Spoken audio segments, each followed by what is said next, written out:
Assalamu ala asrofil anbiya'i wal mursalin wa ala alihi wasyabihi ajma'in amma ba'du. Ya, assalamualaikum warahmatullahi wabarakatuh. Ikhwan fisabilillah di channel-channel yang terafiliasi dengan Zoom MMCI dan juga Garnisun RAS Rasyidun Army Sipahi. Di sini kita akan memberikan sebuah kajian interaktif yang selalu akan bermanfaat bagi umat tentunya untuk saling mengerti bagaimana keimanan di luar kita bekerja sehingga terjadi toleransi yang lebih baik lagi untuk generasi masa depan. Nah, sekarang topiknya ini diberikan kemarin dari saudara kita Brethren Frank Duran ya. Sekarang topik diberikan oleh Brethren Erben yang menggunakan akun Kasih Sejati. Selama dialog akan memohon untuk dipanggil Kasih Sejati, maka itu akan kita berikan Brother Kasih. Nah, Brother Kasih ini memberikan topik yaitu Gurunda Zuma bertanya mengenai iman kekristenan dan Brother Kasih Sejati menjawab. Nah, itu ini sebuah keberanian yang perlu kita apresiasi. Karena terakhir kemarin ada yang nantang begini, ujung-ujungnya ngambek. Nah, semoga Brother Brother Kasih Sejati tidak begitu. Dan insya Allah ini akan berjalan seperti dialog kemarin yang sudah terbukti lancar. Dan ya, tanpa berpanjang lebar lagi, timer sudah siap.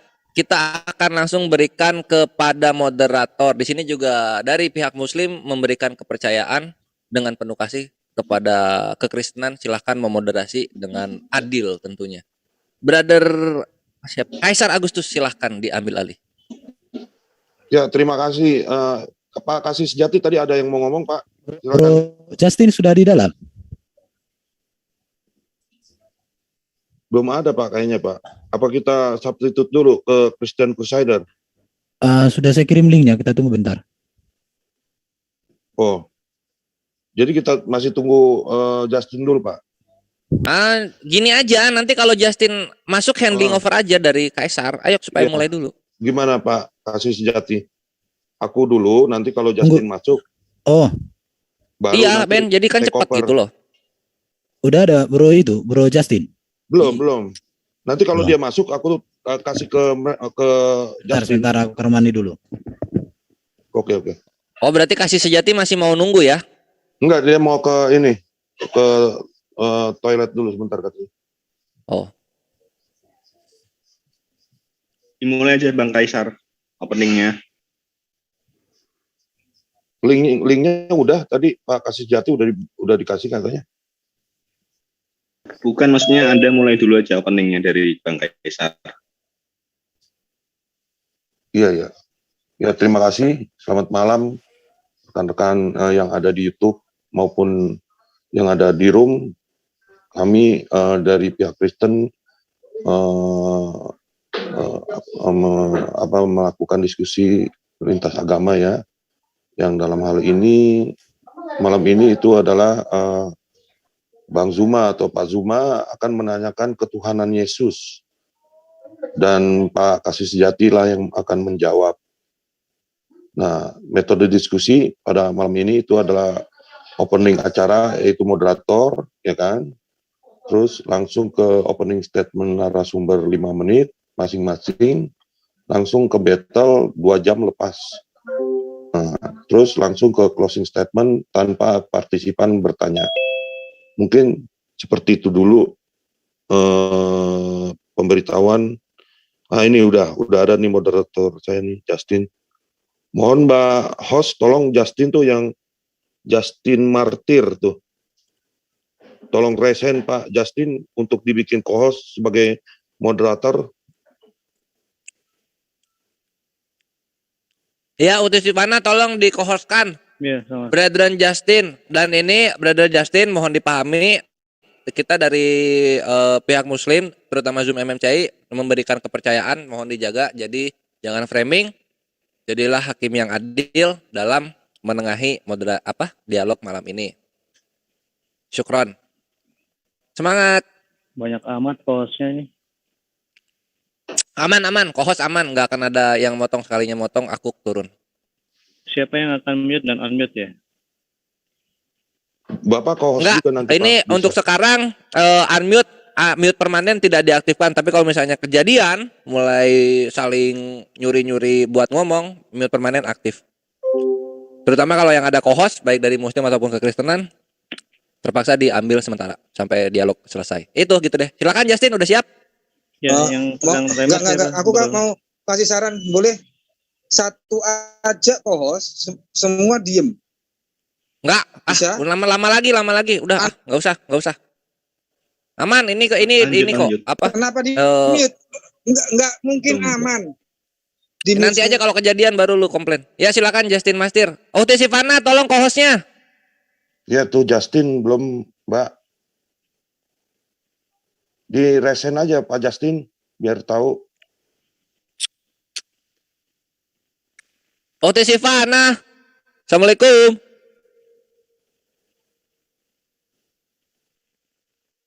Udah bobo kali.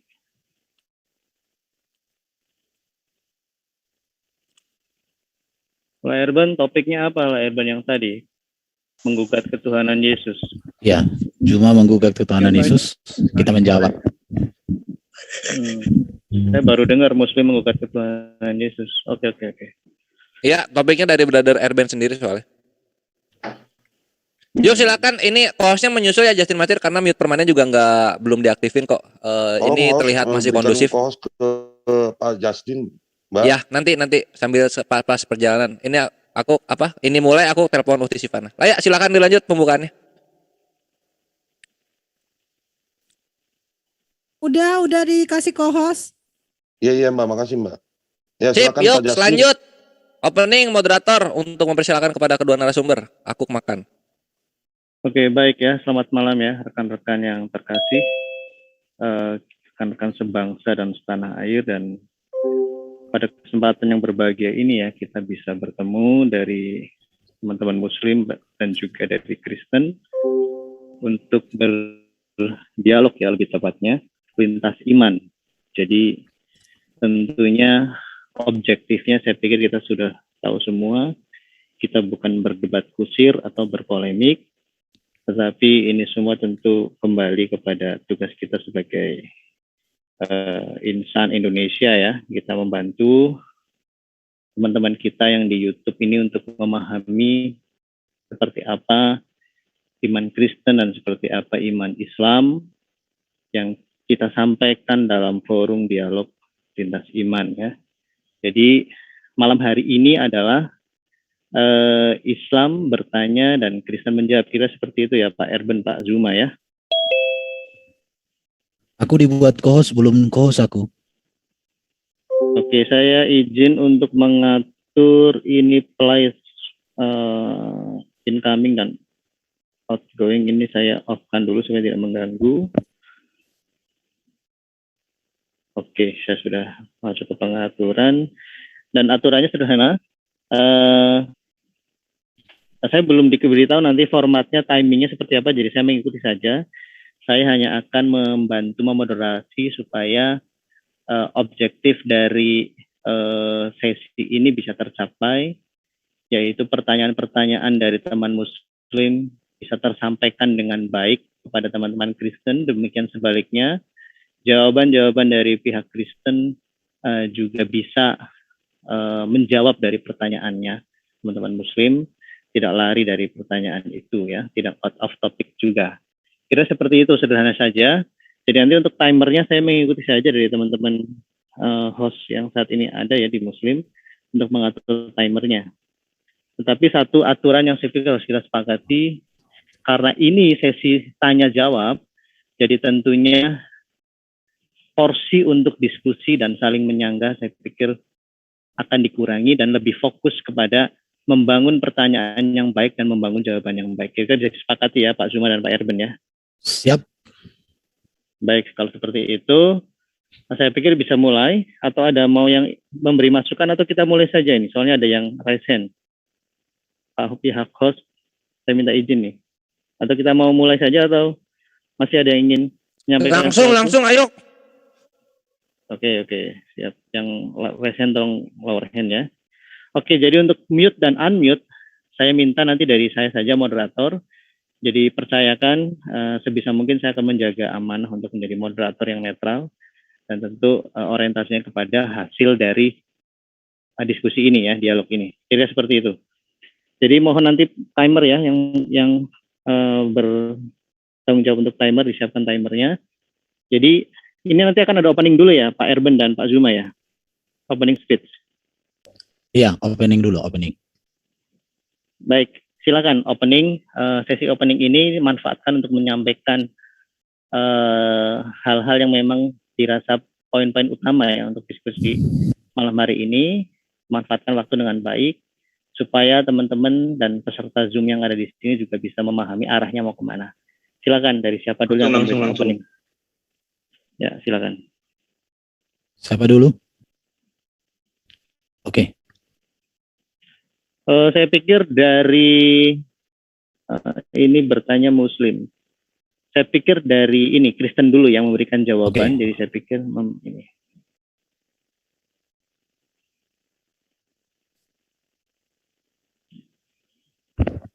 Oke, terima kasih. Selamat malam teman-teman semua, penonton live YouTube dimanapun. Malam hari ini saya sebagai orang Kristen yang percaya Yesus Tuhan akan memberikan penjelasan dengan data-data sesuai dengan keyakinan dan kitab suci bahwa Yesus itu adalah Tuhan. Ya, kata Tuhan itu sendiri dalam Alkitab adalah 717 kali. Mengapa banyak orang tidak mengerti tentang ketuhanan Yesus? Karena orang tidak bisa membedakan konsep Kristen tentang beda kata Tuhan dan Allah. Jadi karena topiknya malam hari ini tentang ketuhanan Yesus, maka saya akan jelaskan apa makna kata Tuhan di dalam iman Kristen. Kata Tuhan itu oleh LAI diterjemahkan menjadi beberapa kata, termasuk menjadi Tuhan, menjadi Tuan, menjadi Raja, menjadi Kaisar, dan juga menjadi pemilik, bahkan juga diartikan Bapa, diterjemahkan. Mengapa demikian? Karena kata Tuhan ini kan sebuah gelar. Kita akan lihat data-datanya di sini ya. Kita lihat di sini, kata Tuhan itu adalah gelar, panggilan dan jabatan. Jadi ada orang mengatakan Tuhan adalah Allah, Allah adalah Tuhan. Tapi dalam orang Kristen, Tuhan dengan Allah dua kata yang berbeda makna. Kata Tuhan digunakan sebagai gelar kepada Allah, kepada Yesus, bahkan kepada orang terhormat, dan juga yang memiliki kedudukan. Kata ini diambil dari kata kurios, bahasa Yunani, yang berpadanan dengan kata Inggris itu Lord. Kata ini di samping bermakna Tuhan, juga berarti Tuan, penguasa, majikan, pemilik. Kata kurios ini berasal dari kata kuros. Ini berbicara tentang supremasi atau keunggulan. Dan kata kurios ini ditujukan kepada pribadi yang memiliki orang atau benda, sehingga pribadi itu memiliki kuasa untuk mengatur atau benda yang menjadi miliknya. Itu bisa. Jadi Tuhan Yesus itu menunjukkan kepenguasaan Yesus. Memang di dalam iman Kristen, Yesus berkuasa di bumi di sorga. Yesus berkuasa mengampuni dosa. Yesus berkuasa untuk menyelamatkan.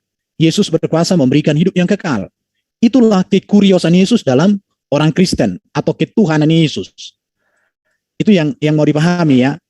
Jadi makna kata Tuhan dalam perjanjian baru tidak sama artinya dengan makna kata Tuhan dalam KBBI. Mengapa bisa demikian? Karena Alkitab diterjemahkan tidak mengacu kepada KBBI. Karena Alkitab sudah selesai diterjemahkan, kemudian KBBI baru terbit. Jadi tidak mungkin mengacu kepada KBBI, itu pasti. Karena KBBI itu baru 1983, sementara Alkitab sudah mulai diterjemahkan 1668, sampai yang biasa kita gunakan itu adalah 1974. Jaraknya sekitar 7 tahun baru KBBI muncul. Jadi kalau orang menilai kata Tuhan dari kata KBBI itu tidak nyambung. Kenapa? Karena sejarah penterjemahan itu dilupakan. Kita lihat ini ya, penggunaan kata kurios itu sebagai gelar kepada Allah Bapa. Itu jelas. Tapi kata kurios juga dipakai sebagai gelar kepada Yesus Kristus. Kata kurios juga dipakai sebagai gelar kepada seorang raja, tetapi dipakai juga sebagai gelar kepada seorang yang namanya kaisar.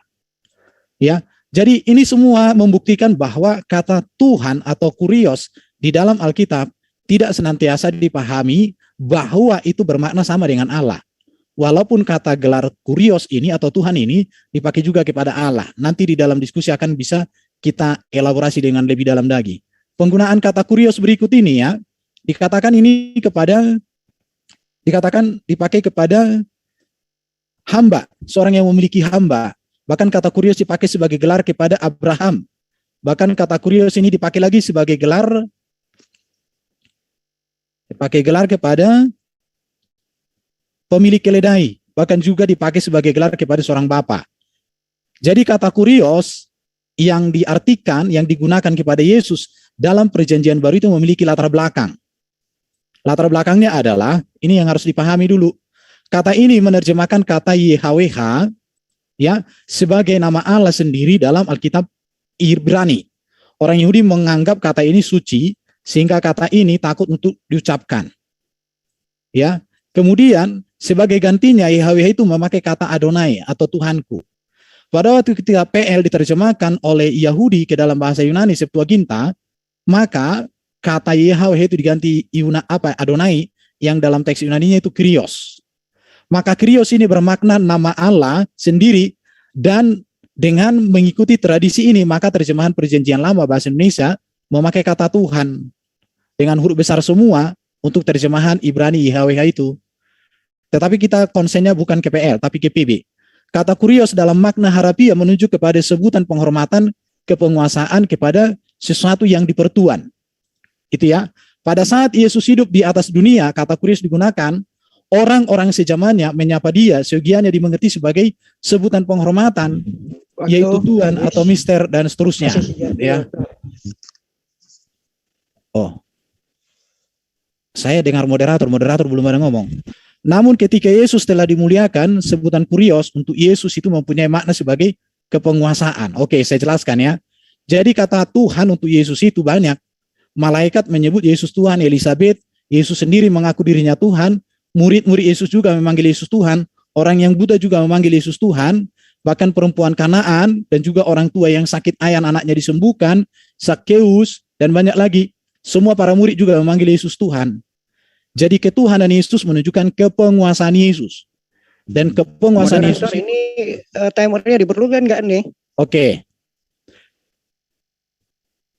Timernya habis atau udah habis? Sudah lanjut saja dulu. Habis.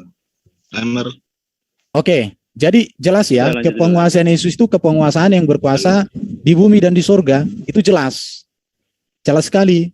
Atas dasar inilah maka Petrus dan para rasul berkata, jadi seluruh kaum Israel harus tahu dengan pasti bahwa Allah telah membuat Yesus yang kamu salibkan menjadi Tuhan dan Kristus. Jadi ketuhanan Yesus itu berasal dari Bapa, kepenguasaan. Kepenguasaannya atas dosa, atas iblis, atas maut, maka dia Tuhan, bukan dalam pengertian Allah. Ya. Roma pasal 10 ayat 9. Filipi pasal 2 ayat 9 sampai 11 itu jelas sekali.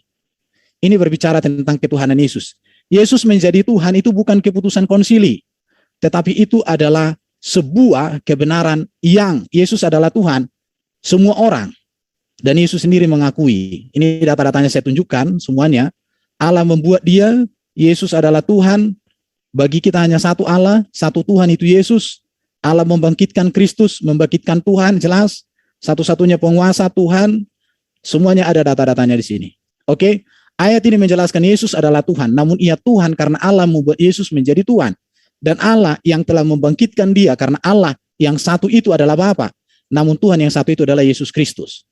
Itu jelas sekali. Alkitab menggunakan istilah Allah yang dikenakan kepada Bapa yang Maha Esa, satu-satunya Allah yang benar. Sedangkan istilah Tuhan untuk Yesus Kristus yang diangkat Allah. Itu jelas. Jadi sebutan Tuhan untuk Yesus tidak langsung menunjukkan bahwa Yesus itu adalah Bapa. Tidak pula Tuhan di sini berarti Allah, apalagi ilah. Tetapi ini berbicara tentang kepenguasaan. Karena Allah Bapa lah yang membangkitkan Tuhan Yesus. Lagi pula ia membuat Yesus menjadi Tuhan dan juru selamat. Bapa itu sendiri. Bahwa makna gelar Tuhan untuk Yesus tidak berarti Bapa, Allah ataupun ilah. Tetapi menunjukkan tentang kepenguasaannya. Oke, jadi orang yang menolak Yesus sebagai Tuhan, maka tidak ada keselamatan baginya. Itu jelas di dalam iman Kristen. Karena siapa yang mengaku dengan mulut, percaya dengan hati, Yesus adalah Tuhan yang dibangkitkan oleh Bapa di surga, dia keselamatan terjadi atas hidupnya. Itu jelas sekali. Ini data-data iman Kristen. Oke, sampai di sini dulu presentasi saya.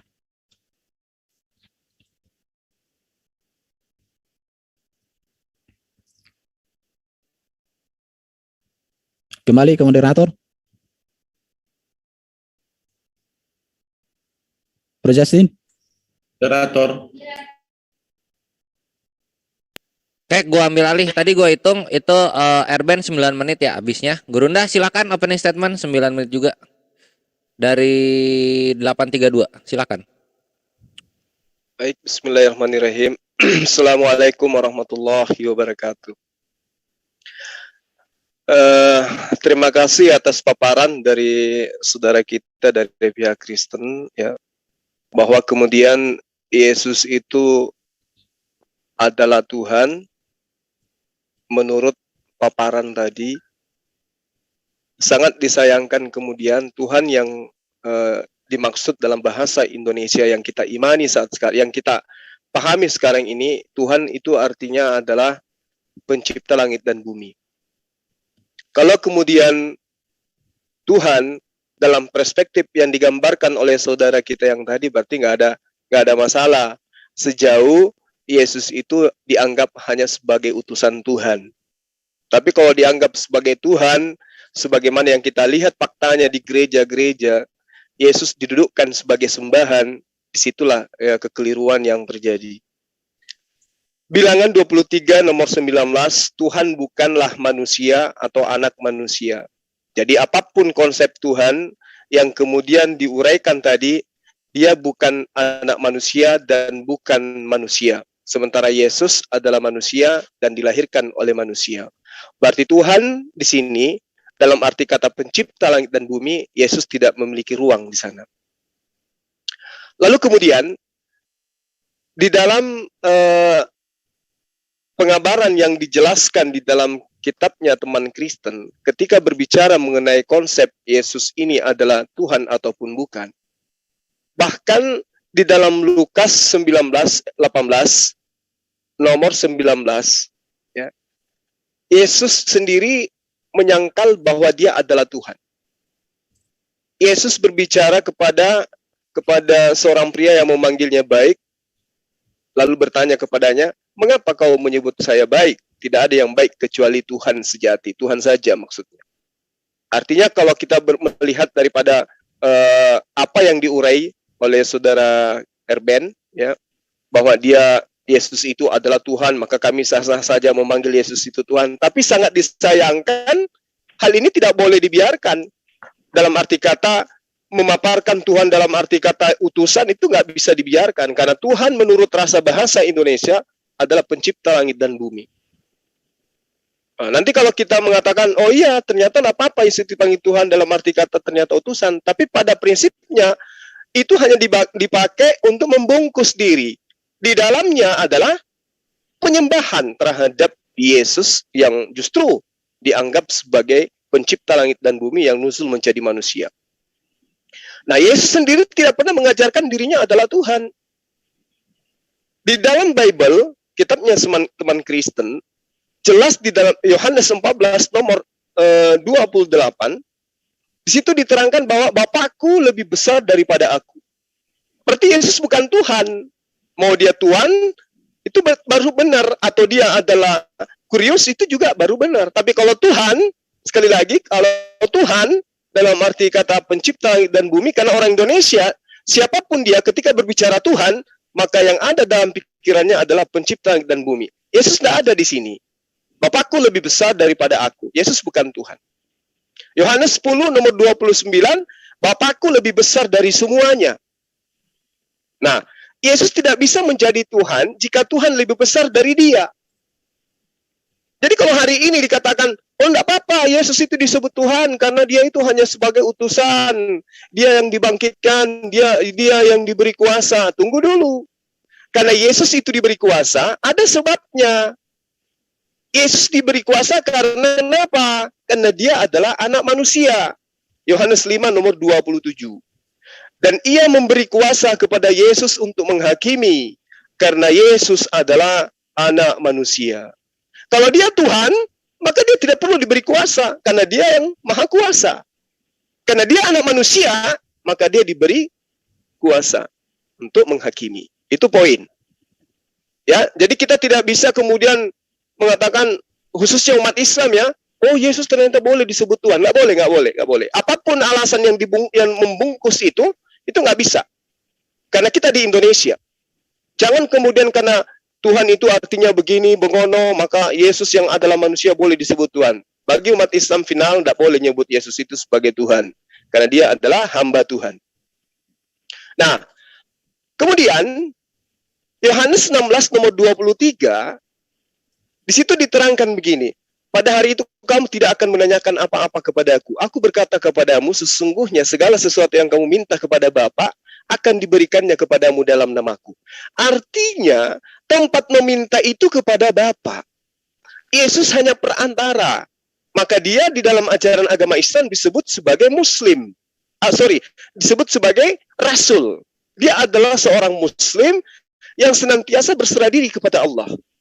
Di dalam Yohanes 4 nomor 23, tetapi saatnya akan datang dan sudah tiba sekarang bahwa penyembah-penyembah benar akan menyembah Bapa dalam roh dan kebenaran.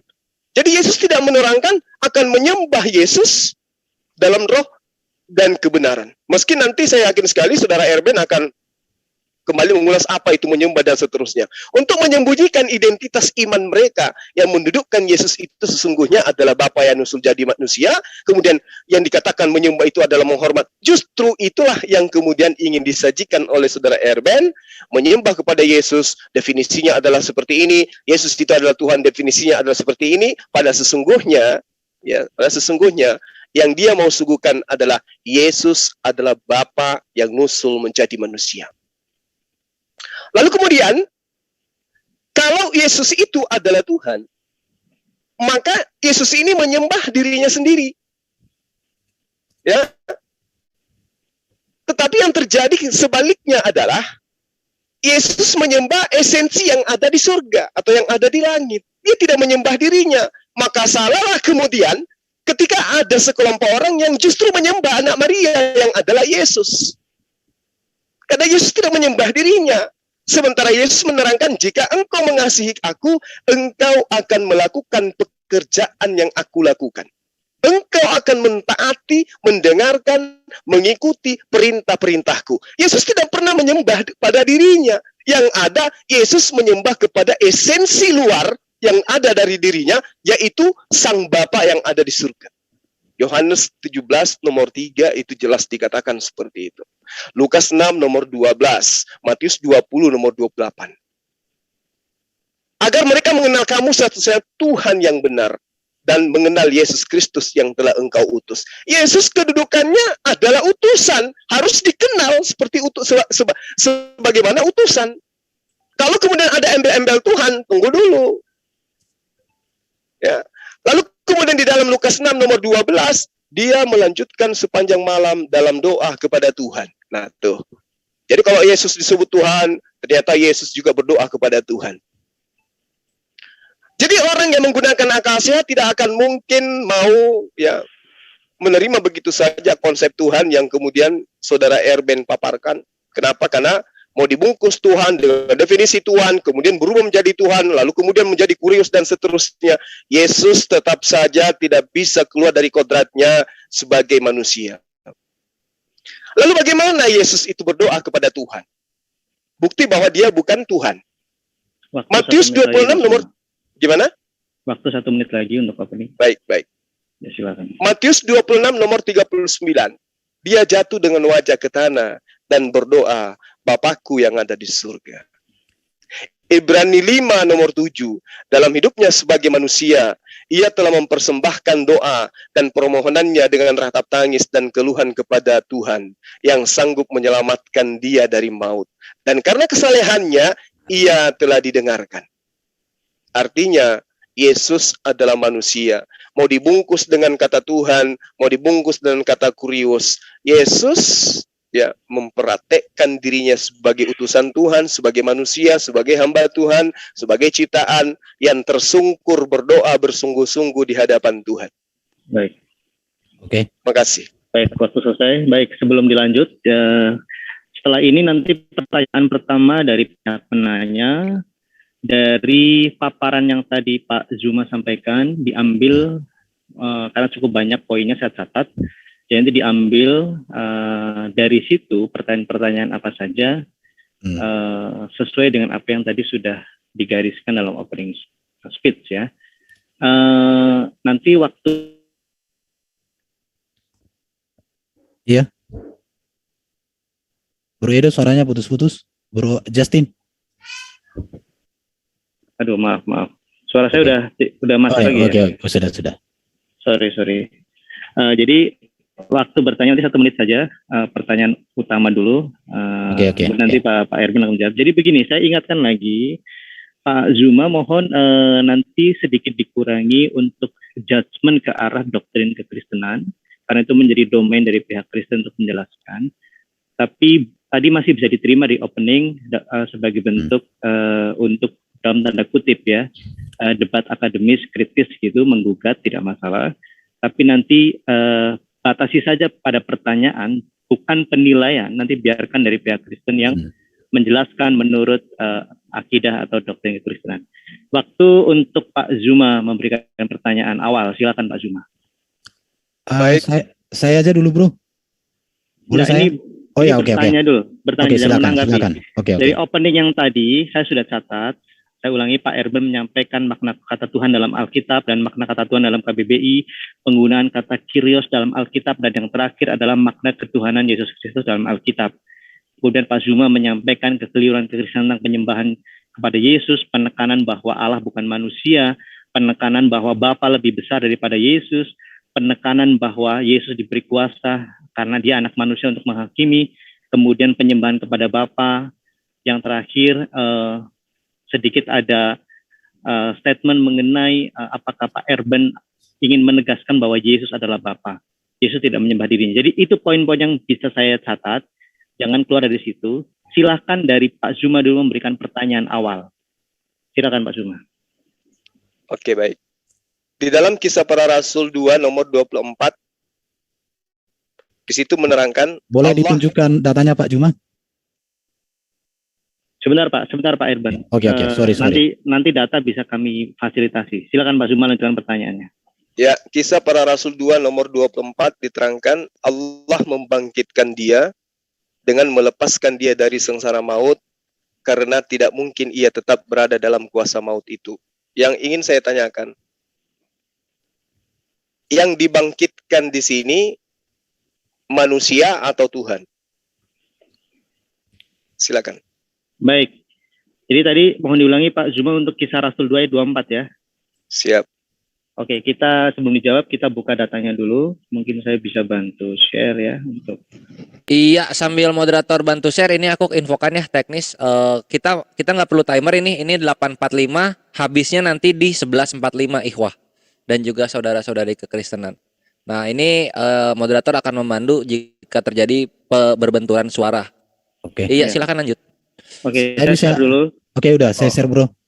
Oh, silakan. Jadi Kisah Rasul 42. Oke, perhatikan di sini ya. Betul nih, Kisah Rasul 2 nih. Kisah Rasul 2 ayat 24 ya. Kisah Rasul 2 ayat 24. Ya. Tetapi Allah membangkitkan dia, itu Yesus, dengan melepaskan dia dari sengsara maut, karena tidak mungkin ia tetap berada dalam kuasa maut itu. Ini menegaskan bahwa Yesus yang adalah Tuhan dibangkitkan oleh Allah. Makanya tadi saya katakan Allah dan Tuhan itu beda. Itu yang harus dipahami di sini. Jadi bukan Allah membangkitkan Allah, tetapi Allah membangkitkan Yesus yang adalah Tuhan, penguasa itu, Kurios. Kalau orang Inggris bilang Lord. Jadi God membangkitkan Lord. Theos membangkitkan Kurios. Bukan Tuhan membangkitkan Tuhan. Atau Allah membangkitkan Allah. Bukan itu. Tapi Allah membangkitkan dia, Yesus, yang adalah manusia, yang diberikan gelar kepenguasaan sebagai Kurios, Tuhan. Itu artinya di sini. Terima kasih. Oke. Sebentar dulu Pak. Masih ada waktu 25.1 Pak Erben. Iya, saya pikir sudah sangat jelas. Dan ini menegaskan bahwa Yesus bangkit yang menyatakan bahwa maut sudah dikalahkan. Yesus bangkit menyatakan bahwa iblis sudah dikalahkan. Yesus bangkit menyatakan bahwa hidup kekal ada di dalam dia. Itu yang mau ditegaskan. Karena kepada Yesus Allah sudah limpahkan kuasa. Maka Yesus mengatakan, aku berkuasa untuk memberikan hidup yang kekal. Dan itu kuasa yang dari Allah. Maka ini berkaitan dengan Matius 28 ayat Matius 28 ayat 18, Yesus katakan, kepadaku telah diberikan. Siapa yang memberi? Ya Bapa di sorga yang memberikan kuasa itu kepadanya. Oke, cukup. Baik, silakan Pak Zuma mau melanjutkan dengan pertanyaan lagi atau masih ingin mengelaborasi, tetapi mohon jangan ada framing, tetapi fokus kepada pertanyaan Anda sendiri dan jawaban Pak Erben. Kemudian saya harap kekritisan itu dijaga supaya tidak ada framing dan tendensi untuk menyerang keyakinan orang lain. Silakan Pak Zuma. Baik. Oke, terima kasih Bang Erben. Berarti yang dibangkitkan di sini adalah Yesus. Yang melepaskan Yesus dari sengat maut adalah Bapa. Lalu kemudian, ya, berarti yang dibangkitkan di sini statusnya lebih rendah daripada yang membangkitkan. Nah, yang saya ingin tanya, yang dibangkitkan ini sisi ketuhanan atau sisi kemanusiaan? Baik, silakan Pak Erben. Alokasi waktu Anda 5 menit untuk menjawab. Yang dibangkitkan itu sisi ketuhanan atau keilahiannya? Atau kemanusiaannya atau ketuhanannya, keilahiannya? Silakan. Kemanusiaan Yesus tidak bisa dipisahkan dari ketuhanan, kepenguasaannya. Karena kalau kemanusiaan Yesus tidak ada, maka tidak ada ketuhanannya. Sama seperti presiden, dirinya dengan kepresidenan nggak bisa dipisahkan. Di situ. Jadi yang dibangkitkan itu Yesus yang adalah Tuhan, yang menunjukkan kepenguasaannya, kemesiasannya. Jadi Yesus itu yang dibangkitkan. Ketuhanan Yesus dengan dagingannya, ketubuhannya nggak bisa dipisahkan. Sama seperti Bro Juma, kamu sebagai bapak dengan tubuhmu itu nggak bisa dipisahkan. Kalau gelarmu sebagai bapak dengan tubuhmu dipisahkan, itu beda cerita. Ah, seperti itu. Ya, Anda mengatakan yang dibangkitkan itu adalah ketuhanannya dan juga kemanusiaannya. Apa yang Anda maksud dengan Tuhan ketika ternyata dia adalah manusia dan dua-duanya dibangkitkan? Untuk apa titel Tuhan kepada Yesus kalau ternyata sisi Tuhannya juga dibangkitkan?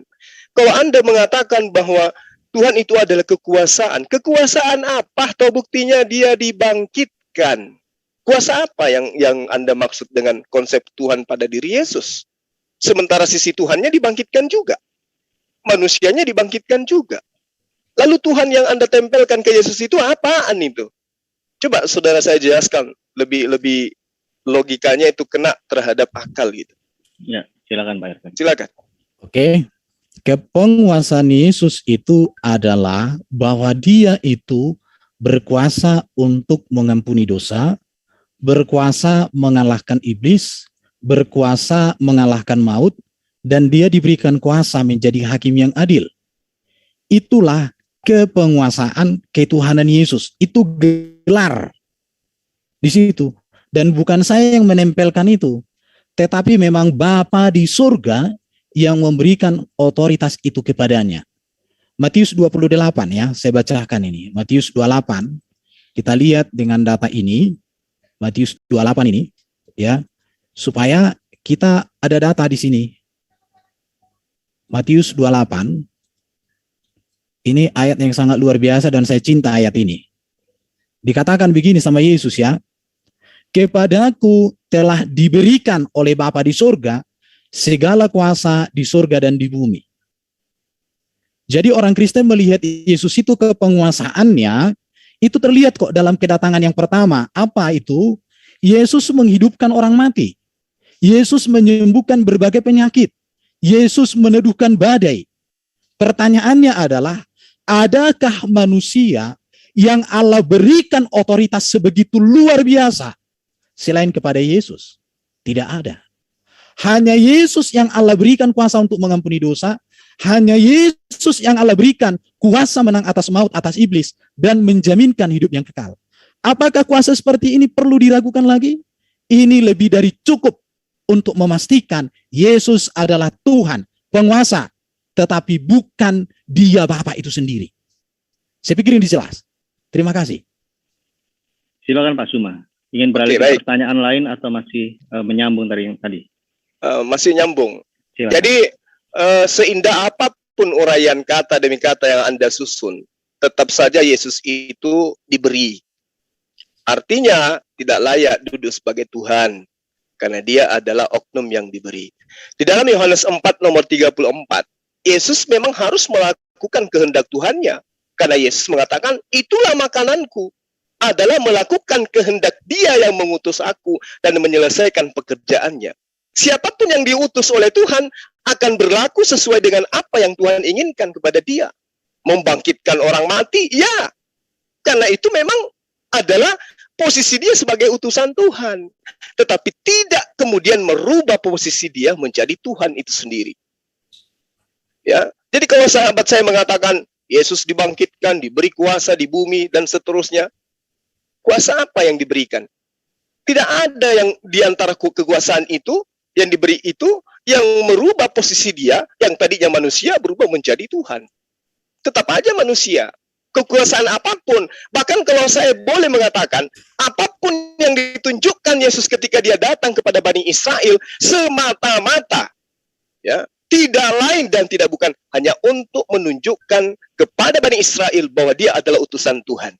Bukan Tuhan itu sendiri. Nanti di Anda baru Yesus berubah menjadi Tuhan. Nah, benar. Pertanyaan saya, ya. Ya, silakan langsung ke pertanyaan Pak Zuma. Jadi dikurangi porsi kesimpulan karena nanti itu bisa menjadikan tidak produktif karena Pak Erben akan mengulangi lagi karena saya catat tadi yang Anda sampaikan. Jadi fokus kepada pengembangan pertanyaan, minimalisir untuk menyimpulkan sesuatu karena nanti bisa dianggap kita melakukan framing atau logical. Oke. Tolong yang baru masuk di mute ya. Ya baik, silakan Pak Zuma, fokus ke pertanyaan, silakan. Terima kasih.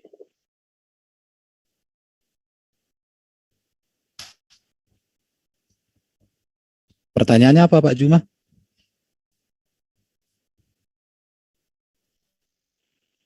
Halo Pak Zuma. Pak Zuma, pertanyaannya saya. Oh sorry, ternyata saya mute.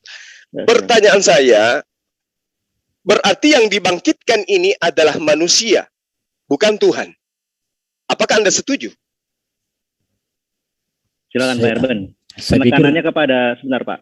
Jadi gini, moderator mencatat masih ada ketidaksinambungan antara informasi yang diberikan kepada Pak Zuma. Makanya tadi saya mengingatkan agar jangan kembali mengulang ke yang jawaban sudah diberikan Pak Erben.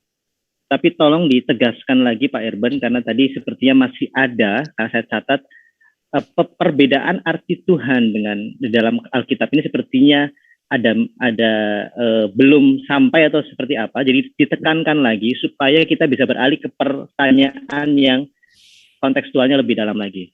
Paham ya Pak Erben? Begini Bang, supaya tidak berulang, saya sudah mengerti. Coba Saudara Erben, yang mana statusnya lebih tinggi, Yesus yang Anda sebut Tuhan, atau Bapa yang ada di surga yang membangkitkan Yesus? Oke. Ya, baik. Ini sangat baik Pak Erben. Mohon dicatat supaya netizen juga bisa beralih ke lebih dalam lagi gitu ya. Jadi pembedaan ini tolong ditekankan terkait antara Yesus dengan Bapa. Karena ini poin yang sangat penting yang moderator catat. Silakan. Oke, satu hal yang sangat luar biasa ya. Sekarang saya akan jelaskan. Ini saya kasih contoh ini. Oke, jadi Allah kami itu Esa, dia memiliki firman dan roh di dalam dirinya. Firmannya kekal, rohnya kekal. Firmannya menjadi manusia. Ini tujuan saya bukan membahas tentang Allah ya, tapi tentang Yesus. Saya hanya menunjukkan tentang ketuhanan Yesus. Ya, jadi Yesus itu adalah firman yang menjadi manusia. Allah mengutus firmannya jadi manusia, namanya Yesus Kristus. Allah mengutus firman manusia merupakan ketetapan Allah untuk menggenapi, menyempurnakan seluruh karya Allah. Di dalam Yesus firman menjadi manusia, ditetapkan Allah, diberikan Allah kuasa, kemuliaan, kasih karunia, dan kebenaran. Di situ. Jadi ini yang harus dipahami. Saya cepatkan di sini. Ini jadi sebab segala firman, jadi Yesus itu firman Allah menjadi manusia untuk menyampaikan firman. Jelas ini data-datanya bahwa Yesus itu melakukan seluruh kehendak Allah dengan sempurna, Bapa di surga. Ya. Bahkan Yesus mengatakan di sini jelas sekali, makananku ialah melakukan kehendak Dia mengutus aku dan menyelesaikan pekerjaannya. Aku turun ke dunia untuk melakukan pekerjaannya. Itu jelas. Tapi yang mau saya sampaikan begini, iman Kristen memahami, meyakini bahwa Yesus itu memiliki dua natur. Natur firman itu berasal dari Allah. Natur manusia itu berasal dari rahim Maria. Jadi, kalau berbicara tentang Yesus, dua-duanya ini kami lihat secara bersamaan. Kemanusiaan Yesus dengan keilahian Yesus bisa dibedakan tapi tidak bisa dipisahkan. Jadi, yang mau saya tegaskan di sini, saya tidak masuk ke Quran, ini hanya contoh. Jadi Yesus menjadi manusia karena Yesus memiliki dua natur. Kita lihat ya, bahwa Yesus itu ilahi, ini kelihatan dari sini, datanya ada di sini. Nanti jawabannya dari sini akan dapat. Sebelum Abraham ada, aku telah ada. Itu menunjuk bahwa Yesus adalah firman. Baru dikatakan, kemuliaan yang kumiliki di hadiratmu sebelum dunia ada. Sebelum dunia ada, Yesus sudah ada. Sebagai apa? Sebagai firman. Baru dikatakan lagi di sini, engkau telah mengasihi aku sebelum dunia dijadikan. Jelas. Ya, aku Alfa dan Omega. Yesus mengatakan itu. Baru kemudian, oleh Dia firman Allah menjadi manusia, Allah menjadikan semesta. Jadi, berbicara tentang Yesus, keilahian Yesus itu setara dengan Bapa, karena Dia adalah firman yang kekal di dalam diri Allah. Tetapi kemanusiaan Yesus adalah kemanusiaan manusia yang sama seperti kita, tetapi kemanusiaannya adalah kemanusiaan yang sempurna. Hanya Yesus satu-satunya manusia yang tidak berdosa. Hanya Yesus satu-satunya manusia yang mengalahkan iblis, mengalahkan maut, dan menjamin ke sorga. Jadi kemanusiaan Yesus itu sama seperti kita manusia, hanya Dia tidak berdosa, kudus, sempurna. Dan Dia manusia yang berasal dari firman. Tetapi Dia sebagai firman, esensi Yesus sebagai firman, itu setara dengan Bapa. Karena firman itu di dalam diri Allah. Firman Allah kekal di dalam diri Allah. Sesuatu yang ada di dalam diri Allah tentu setara dengan Allah. Tetapi firman yang berasal dari apa? Firman daging manusia yang berasal dari Maria, tentu dia adalah ciptaan. Sama dengan natur ciptaan. Tetapi bedanya adalah bahwa pencipta tentu sudah pasti lebih rendah daripada pencipta. Saya pikir sudah terjawab. Tapi saya tunjukkan ini sedikit ini. Benar Pak Iban, sebelum terakhir, tadi pertanyaan dari Pak Zuma, saya khawatir belum terjawab semua. Karena tadi kalau saya terjemahkan lurus gitu ya dari kata-kata beliau, statusnya lebih besar mana antara Bapa dengan Yesus Kristus, sedangkan tadi Lai Erben menjelaskannya dari sisi firman yang menjadi manusia. Silakan Lai, ada waktu 1 atau 2 menit untuk menjelaskan itu. Oke, saya jelaskan. Apa artinya Bapa lebih besar? Saya tunjukkan data-datanya ya. Mudah-mudahan kelihatan. Oke. Ya, Bapa lebih besar, Bapa yang memberikan mereka kepada aku lebih besar daripada aku. Bapa lebih besar, ada 2 ayat. Oke ya, saya tunjukkan. Pernyataan ini merupakan kalimat langsung Yesus untuk menjelaskan hubungan dirinya dengan Bapanya. Kalimat ini bukan dalam bentuk perumpamaan atau bentuk puisi. Oleh sebab itu, makna pernyataan itu harus diterima secara utuh, bulat, apa adanya. Di situ ya. Jadi, memang hal ini menjadi perdebatan di kalangan gereja sampai hari ini. Bahkan hal ini topik khusus orang muslim ya. Saksi Jehovah juga banyak salah memahami. Tapi sekarang saya jelaskan. Sebelum Yesus datang ke dunia, Ia ada sebagai firman di dalam diri Allah. Itu jelas. Pada mulanya adalah firman, firman bersama-sama dengan Allah, firman itu adalah Allah. Ia pada mulanya bersama-sama dengan Allah, firman itu menjadi manusia, diam di antara kita. Jadi kita melihat di sini, ya Bapa, aku mau supaya dimanapun aku berada, mereka berada, sebab Engkau telah mengasihi aku sebelum dunia ada. Jadi Yesus ada di dalam diri daripada Bapa. Bapa lebih besar dari Yesus, artinya Yesus datang dan keluar dari Bapa. Yesus diutus oleh Bapa, betul, firman. Jadi Yohanes 8:42, jikalau Allah adalah Bapamu, kamu akan mengasihi aku sebab aku keluar dan datang dari Allah. Aku datang bukan atas kehendakku sendiri, melainkan Dia yang mengutus aku. Nanti saya simpulkan ya, saya masih menunjukkan data-data. Allah mengutus anaknya ke dalam dunia, telah mengaruniakan anaknya yang tunggal. Dikatakan Yohanes 3:16-17. Jadi Bapa lebih besar daripada Yesus itu apa? Kita lihat ya.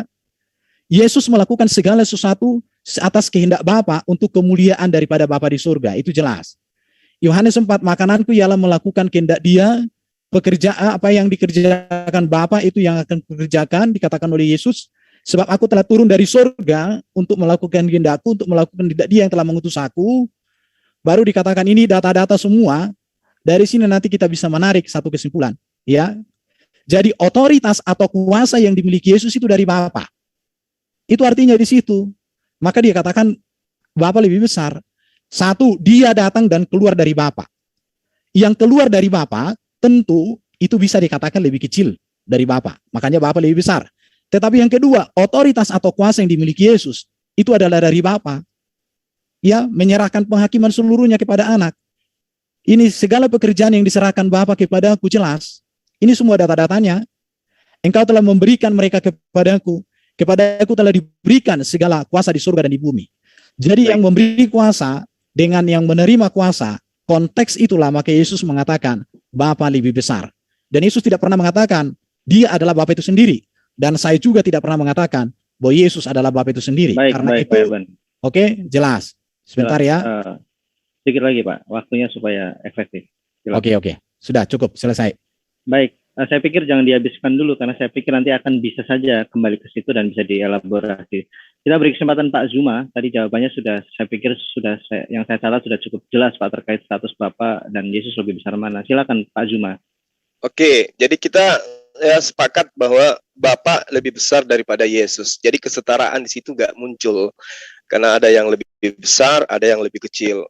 Lalu kemudian di dalam Ulangan 33 nomor 26 memang tidak ada yang setara dengan Bapa. Nah, kembali kepada pernyataan saudara yang mengatakan bahwa Yesus sebentar, itu Pak Zuma, sebentar Pak, sebelum dilanjutkan, mohon jangan ada kesimpulan yang belum dikonfirmasikan kepada penjelasan. Karena dalam catatan saya tadi Pak Erben menjawab sudah membahas mengenai kesetaraannya. Jadi mungkin beralih lagi ke pertanyaan lain atau jangan memberikan kesimpulan di situ dulu supaya nanti tidak mentah lagi dan diulang lagi. Silakan Pak Zuma.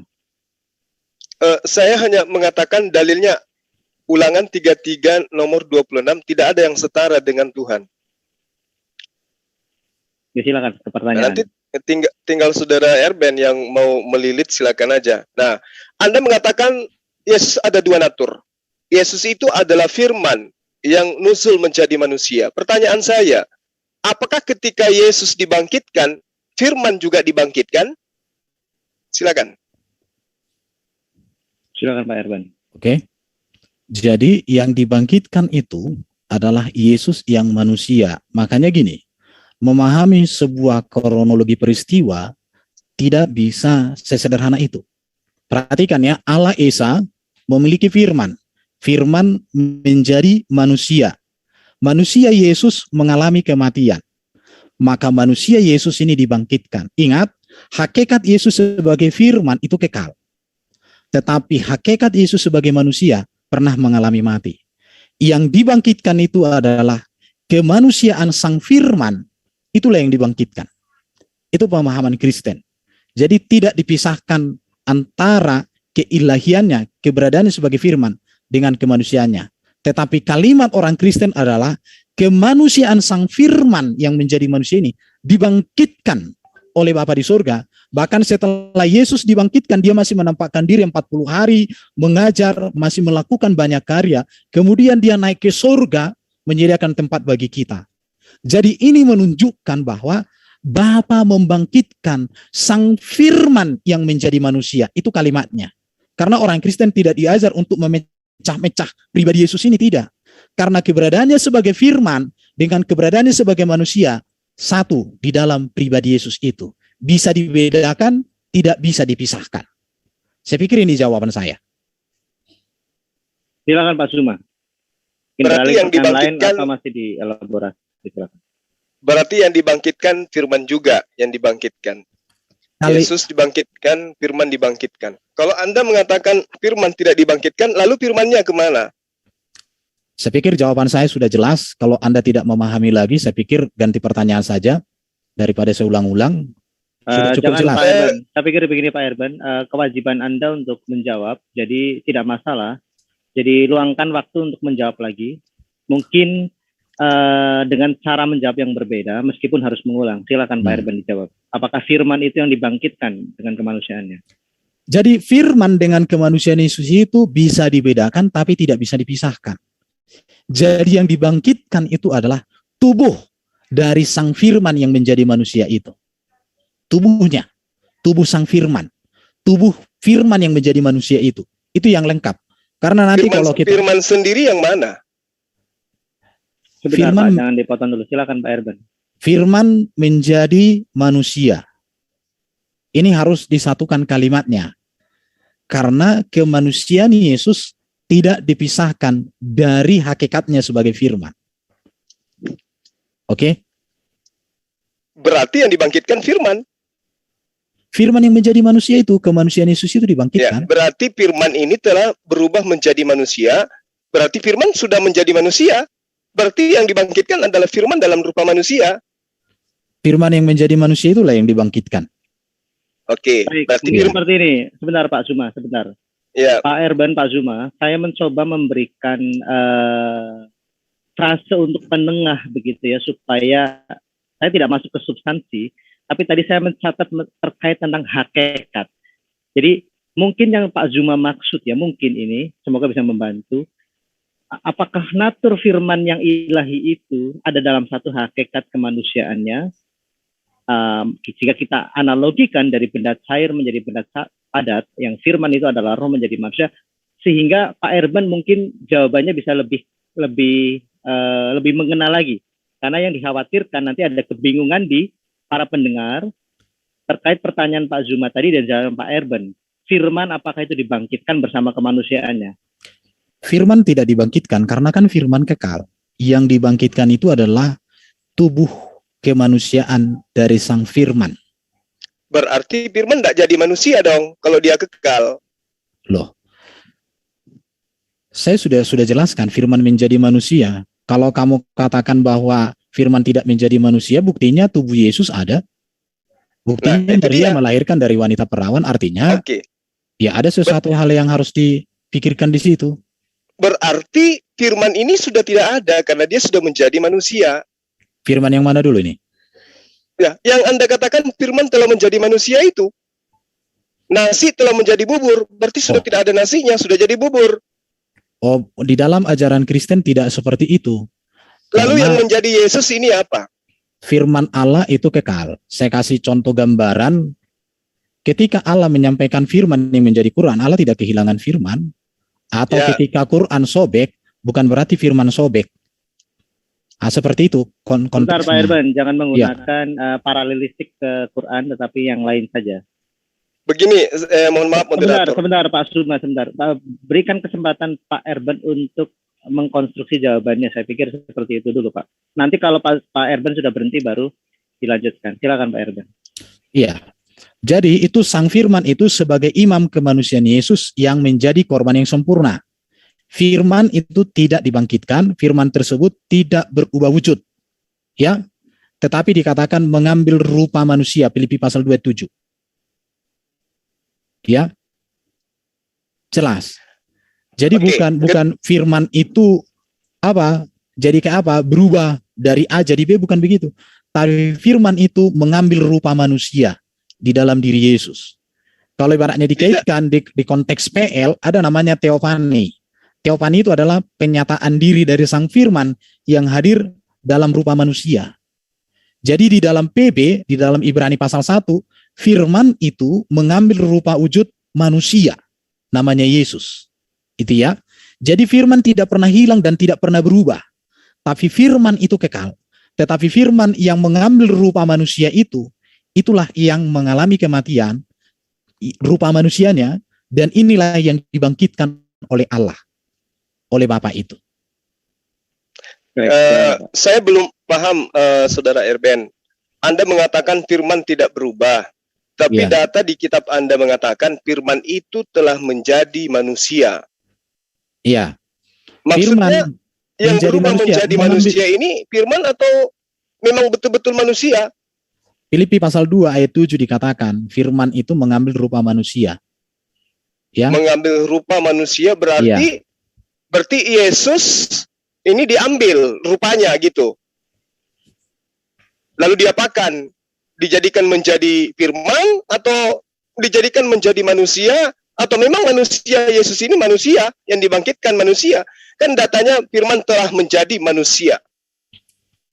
Wujud firman itu sendiri seperti apa menurut Saudara Erben? Firman itu kan kalau bahasa Yunaninya kan itu logos, tapi kan kita tidak berbicara ke sana, kita berbicara konteksnya kan ketuhanan Yesus sebenarnya ya. Jadi sebentar ya. Pak Irban, saya pikir sangat berkorelasi. Jadi disampaikan saja, tetapi nanti moderator mencoba untuk memberikan waktu supaya beralih ke pertanyaan lain. Jadi tadi dari Pak Zuma, poinnya saya pikir sangat bagus. Antara keilahiannya yang Anda sebutkan tadi sebagai adalah firman, apakah ada perubahan dari hakikatnya? Dan tadi Pak Zuma sempat mengatakan apa sebenarnya hakikat firman itu? Apakah roh atau manusia itu? Silakan Pak Erben. Oke, jadi gini bro ya, apa itu firman? Firman itu kan logos, ilmu, pikiran, hikmat, pengetahuan Allah yang maha kuasa kekal. Dan itu ada di dalam diri Allah, Yohanes pasal 1.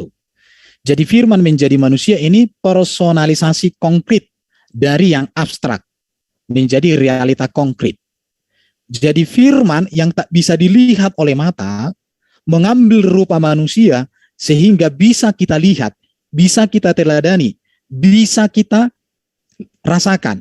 Dan ini yang disebut dengan pewahyuan atau penyingkapan. Allah mewahyukan dirinya melalui firman-Nya yang hadir di dunia ini menjadi manusia.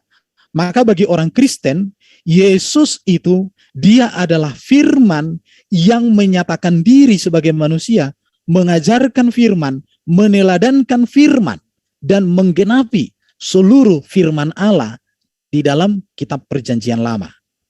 Jadi di sini kita melihat yang transenden itu menjadi dapat dilihat dalam imanensinya. Oke? Jadi ini dari yang transenden yang tak kelihatan, maka bisa dari terlihat dan ini bisa diimani. Apa bahasanya ini ya? Imanen itu artinya hadir di tengah-tengah manusia, hadir di tengah-tengah ciptaan. Jadi sang firman itu bukan jauh lagi, bukan di dalam diri Allah tok lagi dia, tetapi dia hadir di dunia ini untuk menyatakan kehendak Allah. Maka dikatakan oleh Bapa di surga kan, dikatakan begini, inilah anak yang kukasihi, kepadanya lah aku berkenan. Artinya Allah yang tak terhingga, yang tak terlihat itu menyatakan seluruh karyanya dan kehendaknya melalui kehadiran sang firman yang transenden menjadi imanen itu, hadir di tengah-tengah manusia ciptaan, firman yang tak terbatas oleh ruang dan waktu, sekarang hadir di tengah-tengah dunia. Tetapi firman itu tetap ada di dalam diri Allah, tidak bisa dikonkretkan di mana-mana. Itu ya bro ya. Baik, Pak Zuma, saya pikir jawaban dari Pak Erben sudah sangat jelas. Terkait tadi ya, saya catat kata-kata dari Pak Erben bahwa yang transenden itu dapat dilihat dalam imanensinya. Imanensi tadi saya catat hadir di tengah-tengah ciptaannya, kira seperti itu. Dan Pak Evan tadi menyebutkan ini adalah yang disebut dengan pewahyuan di dalam pemahaman beliau dalam iman Kristen. Pak Zuma ingin beralih ke pertanyaan lain atau masih ingin menekankan masalah firman dan Yesus Kristus ini, Pak? Silakan. Ya, karena saya belum dapat poin jelasnya, Bang. Jadi gini, tadi dia katakan bahwa firman itu adalah ide, gagasan yang ada pada diri Tuhan. Kemudian nuzul menjadi manusia. Yang tadinya tidak nampak menjadi nampak. Berarti yang nampak ini adalah firman dalam wujud manusia. Ketika dia dibangkitkan, maka yang dibangkitkan adalah firman. Lalu kemudian Saudara Erben tidak mengakui itu. Jadi yang mana firman yang sebenarnya ini? Firman telah menjadi manusia, kemudian manusia ini dibunuh, dibangkitkan. Berarti yang mengalami semua itu adalah firman. Lalu kenapa kemudian saudara masih mengatakan bahwa firman itu ada pada diri Tuhan, sementara sudah menjadi manusia? Lalu apa yang menjadi manusia kalau bukan firman? Silakan. Jadi firman itu kan tidak terbatas oleh ruang dan waktu karena dia ada di dalam diri Allah yang maha kuasa. Itu jelas. Firman itu tetap ada di dalam Bapa, tetapi ini tidak bisa dikonkretkan di mana-mana itu ya. Kalau yang jelas bagi otak, itu artinya bukan misteri ilahi, tapi misteri manusia. Jadi kalau Bro Juma tidak bisa memahami yang saya jelaskan, ya memang ini misteri ilahi yang hanya bisa dipahami oleh orang yang sudah merasakan kasih ilahi itu. Tetapi ini memang misteri manusia. Ya berarti kalau Bro nggak memahami, menurut saya Bro sedang bermisteri. Itu di situ ya. Jadi keimanan itu ada ruang rasional akal, tetapi ada ruang juga misteri ilahi. Bahasa Islamnya kayaknya ini nakli nih, ya kira-kira begitu. Jadi saya mau katakan begini bro, keimanan itu ada ruang rasional akal, tetapi ada ruang misteri ilahi. Jadi inilah kemisterian Allah di dalam iman Kristen, bahwa Allah yang esa yang kekal memiliki firman. Karena bagi orang Kristen kalau Allah nggak memiliki firman itu patung, benda mati. Kalau Allah tidak memiliki roh itu nggak layak disembah, itu dicampakkan itu kemperan sana kalau di Kristen. Jadi Allah yang transenden itu menyatakan kehadirannya melalui firman, ya, melalui firman-Nya yang mengambil rupa manusia.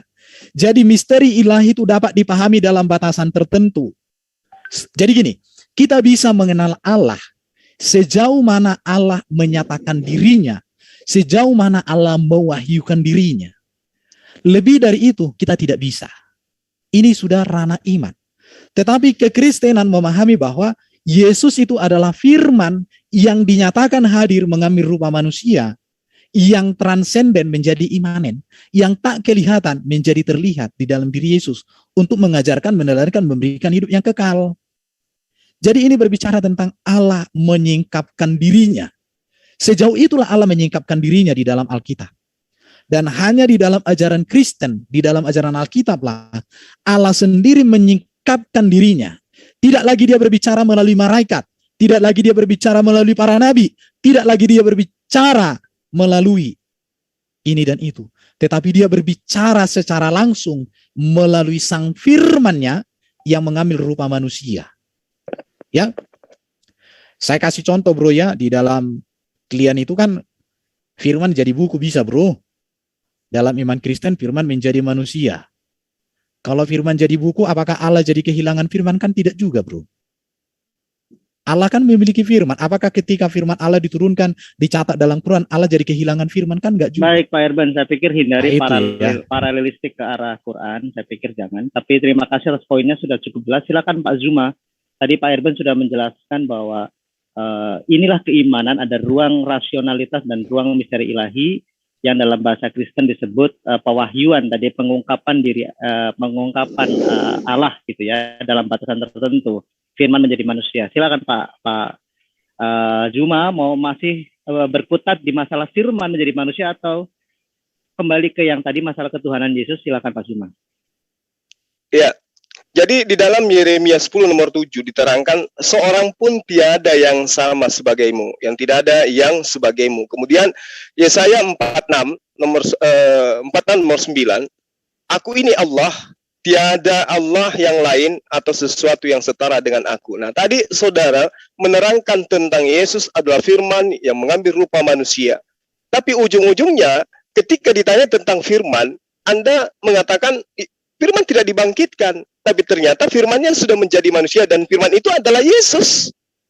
Ternyata ketika Anda mengatakan Tuhan tidak lagi datang memperkenalkan dirinya melalui malaikat, melalui ini, melalui itu, tetapi memperkenalkan diri langsung menjadi manusia. Nah, ketika dia menjadi manusia, dialah Tuhan Anda itu sendiri yang tidak dapat berbuat apa-apa dari dirinya sendiri.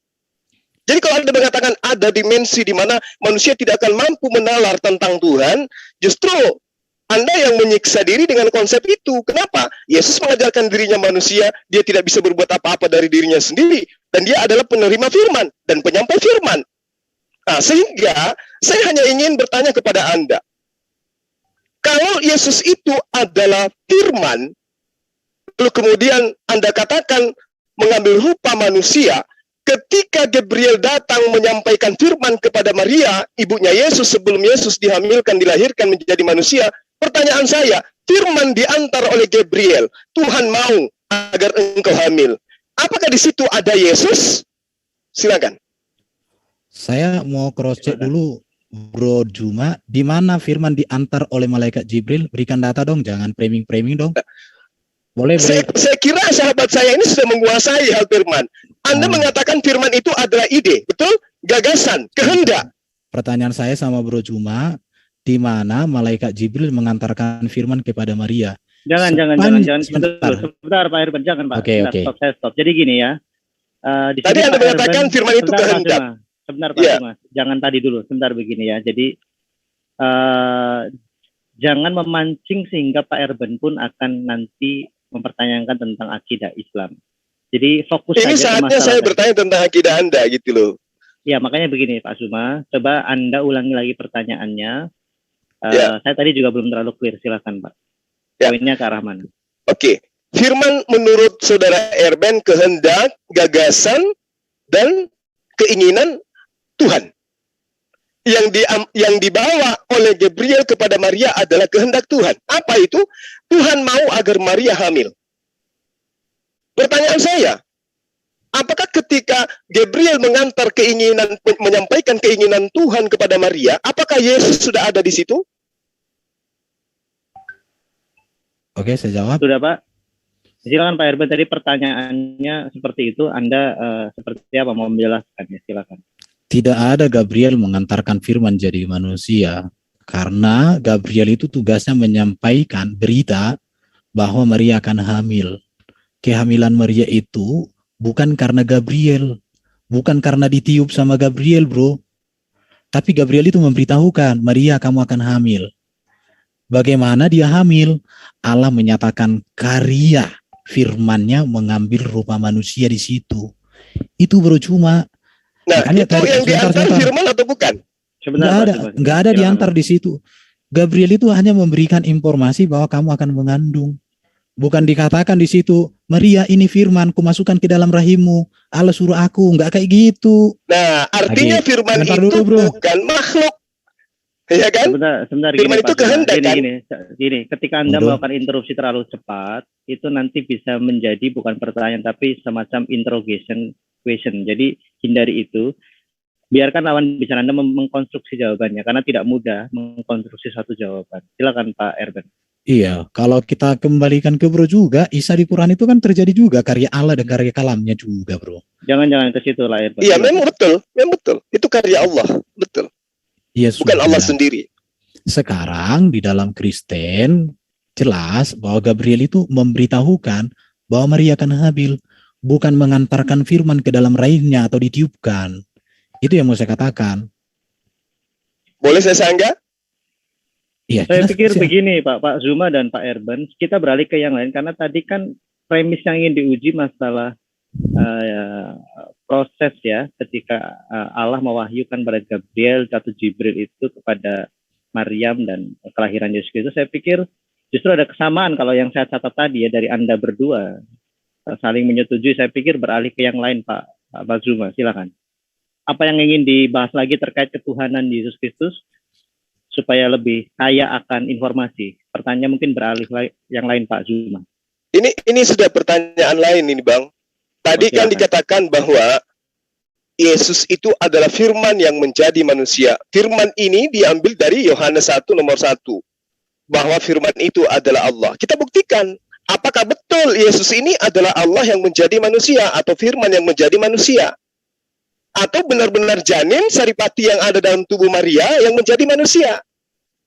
Makanya saya tanya, ketika malaikat Gabriel datang menyampaikan kehendak Tuhan, sesungguhnya engkau akan mengandung dan akan melahirkan seorang anak laki-laki dan hendaklah engkau namai dia Yesus, itu adalah kehendak Tuhan atau kehendaknya Gabriel? Jawabannya tentu kita tahu, itu kehendak Tuhan. Nah, ketika kehendak Tuhan ini disampaikan oleh Gabriel kepada Maria sang perawan, apakah Yesus sudah ada di situ? Itu pertanyaan saya. Pak Erben, jadi pertanyaannya saya ulang dari Pak Zuma ya. Poinnya, apakah ketika itu disampaikan, apakah Yesus sudah ada? Karena firman itu, ya nanti Pak Erben mungkin akan mendapatkan poin, tapi moderator mencoba memberikan fase penengah ya supaya lebih nyambung. Jadi sudah diulang beberapa kali soalnya dari Pak Zuma. Apakah Yesus itu hadir gitu? Apakah Anda perlu menjelaskan perbedaan antara Yesus firman karena supaya netizen pun bisa lebih jelas gitu? Oke ya, jadi Gabriel itu kan dikatakan begini, kita lihat aja ya, jawab malaikat itu kepadanya, akulah Gabriel. Kita coba lihat Lukas ini ya, kita lihat Lukas, mana ini ayat Al-Quran? Lukas 1. Iya, Lukas 1.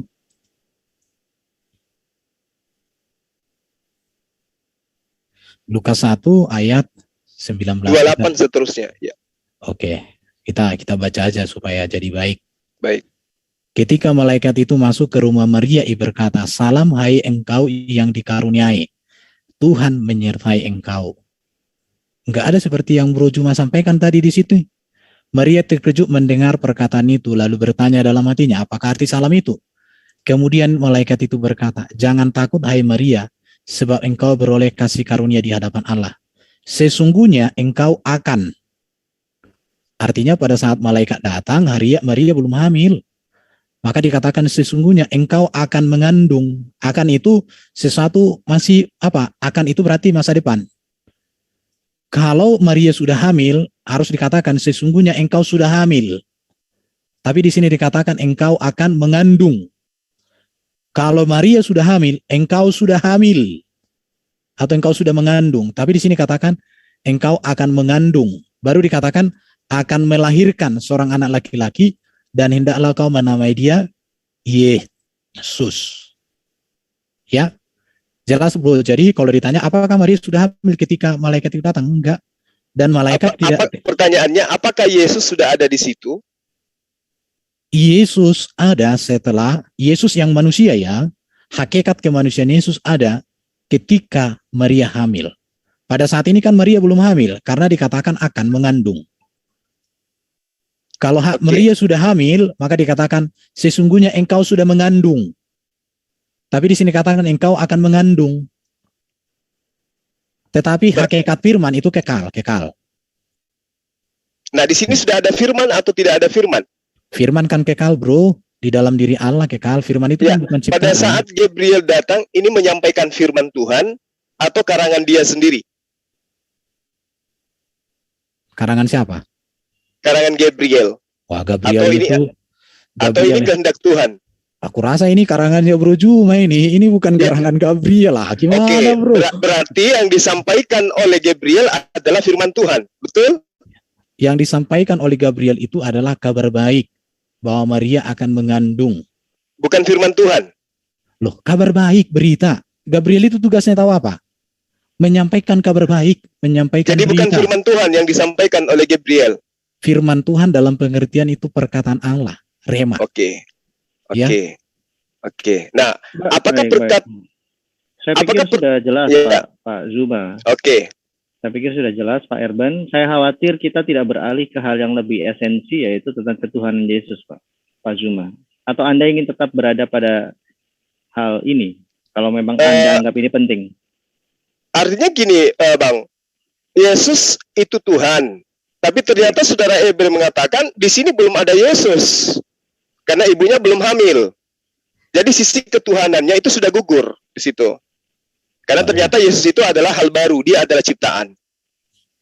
Sebentar Yesus, Pak Jumat, dalam catatan saya tadi ketika melihat Anda berdua ini tektok begitu, yang saya catat baik pertanyaan dan jawaban Pak Erben tadi sebenarnya sudah ada statement dari beliau bahwa keilahiannya itu kekal, berada dalam diri Allah. Dan kemanusiaannya itu dari yang tadi ayat ditunjukkan itu akan mengandung, kalau saya mencoba terjemahkan membantu Anda berdua, itu artinya akan dilahirkan, akan mengandung dan akan dilahirkan, kira seperti itu kemanusiaannya. Tapi kalau jika Pak Zuma tadi masih berkutat di situ, Pak Erben, saya dari Pak Zuma nanti ada pengertian bahwa firman itu bernama Yesus mungkin, atau seperti apa ya kira, supaya kita juga yang di sini tidak berkutat terus di poin ini. Mohon diselesaikan. Jadi iman Kristen itu begini Bro Juma ya. Keilahian Yesus yang adalah firman tidak berawal. Itu ada di dalam diri Allah kekal. Tetapi kemanusiaan Yesus itu berawal ketika dikandung dan dilahirkan di dalam rahim Maria. Itu data Alkitab. Oke, di sini permasalahannya, makanya tema ini Anda angkat sebagai ketuhanan Yesus. Inilah tema intinya sebenarnya. Ketika Anda mengatakan sisi keilahian Yesus, bagaimana mungkin kemudian Anda mengatakan sisi keilahian Yesus sementara Yesus adalah manusia? Bagaimana mungkin manusia punya sisi keilahian? Yang ilahi tetap ilahi, Yesus tetap manusia, nggak bisa berubah. Coba kita lihat dalam Kolose 1 nomor 15. Ia adalah gambar Tuhan yang tidak kelihatan, yang sulung, lebih utama dari segala yang diciptakan. Kalau itu dilarikan kepada Yesus, Yesus tetap hanya ciptaan. Apakah sang Bapa ini ciptaan? Apakah Bapa ini punya sisi kemanusiaan? Coba Anda uraikan. Punya enggak pencipta langit dan bumi ini sisi kemanusiaan?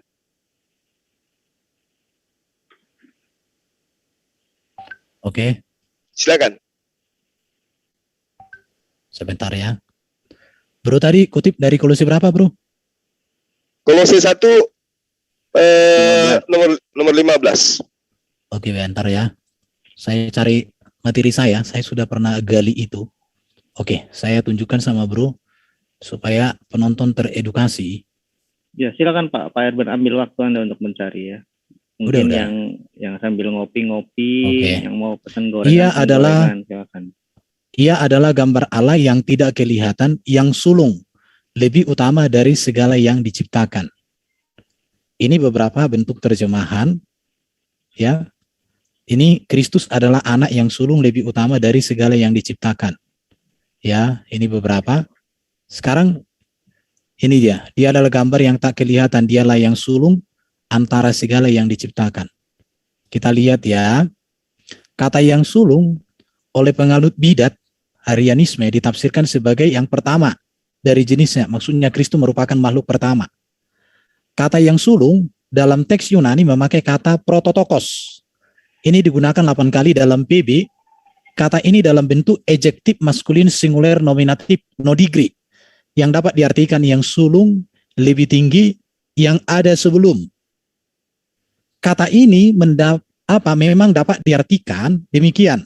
Tetapi penafsiran ini tidak sesuai dengan tema surat Paulus yang menekankan keunggulan Yesus.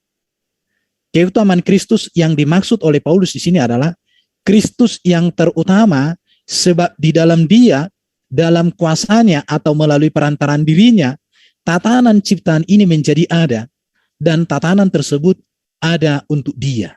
Itu yang mau ditegaskan. Jadi bukan Yesus ciptaan di sini. Firman bukan ciptaan. Ya, kita lihat lagi nih. Kata yang sulung dalam teks ini dapat dipandang dari dua sisi. Yang pertama, dari segi waktu, bahwa ia ada sebelum segala ciptaan.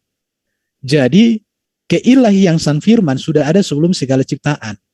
Dari segi kedudukan, bahwa ia diperanakan atau dilahirkan lebih dari segala ciptaan. Diperanakan atau dilahirkan di sini tidak menyatakan bahwa Yesus adalah ciptaan, tetapi menunjukkan bahwa Yesus berasal dari Allah. Maka dikatakan Yesus datang dan keluar dari Bapa.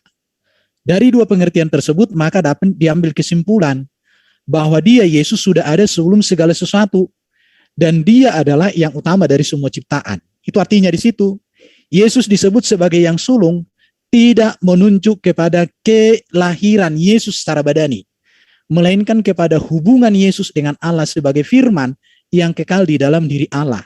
Ini dikiaskan sebagai anak tunggal Allah yang kekal.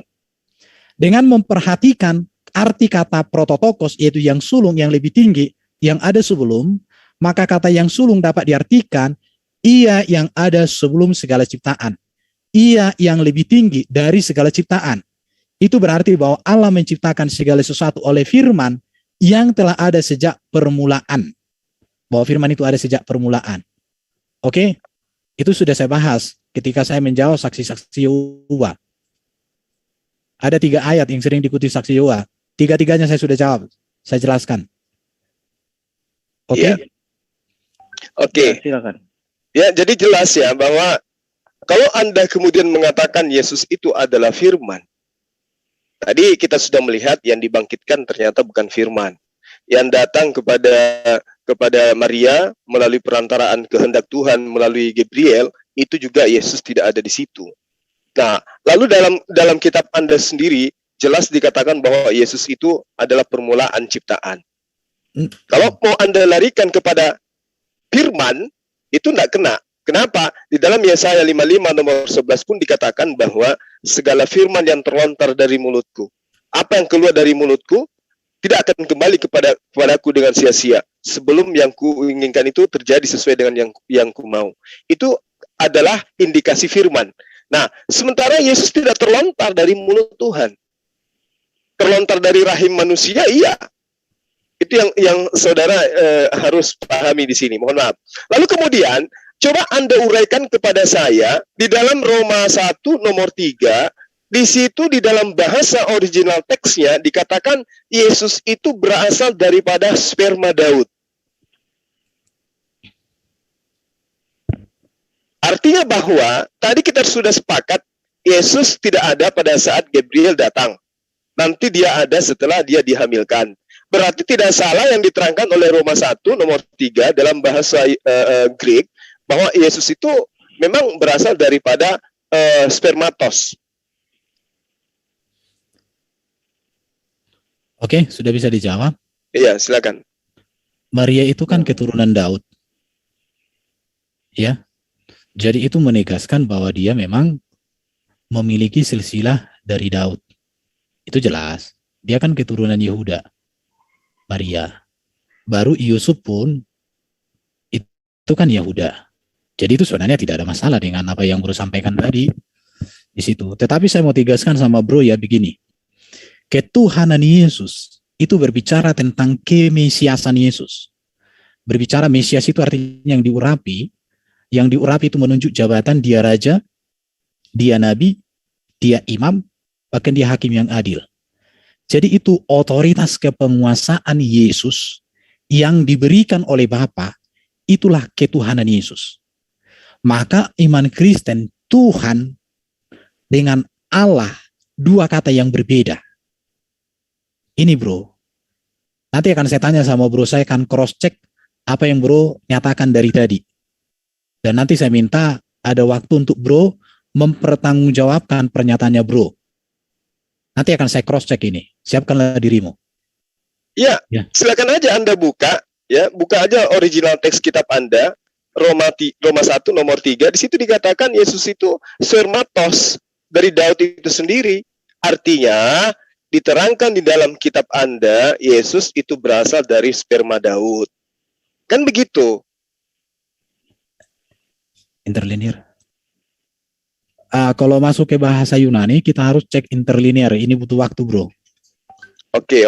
Iya, butuh waktu. Apa saya dulu bertanya sambil saya cari, Bro Justin? Enggak, saya pikir kalau tadi ini larinya kan dari kolose yang satu itu sudah selesai ya Pak Zuma ya. Jadi larinya ke masalah yang tadi benih kemanusiaan Yesus gitu ya Pak Erben ya Pak Zuma kalau saya tidak salah catat ya. Oke, yang saya selagi cari ini Roma pasal berapa tadi? Saya lagi buka nih. Saya juga tidak catat. Roma pasal berapa Pak Zuma, mohon diulang Pak. Roma 1 nomor 3. Oke. Saya cari dulu. Roma pasal 1 ayat 3.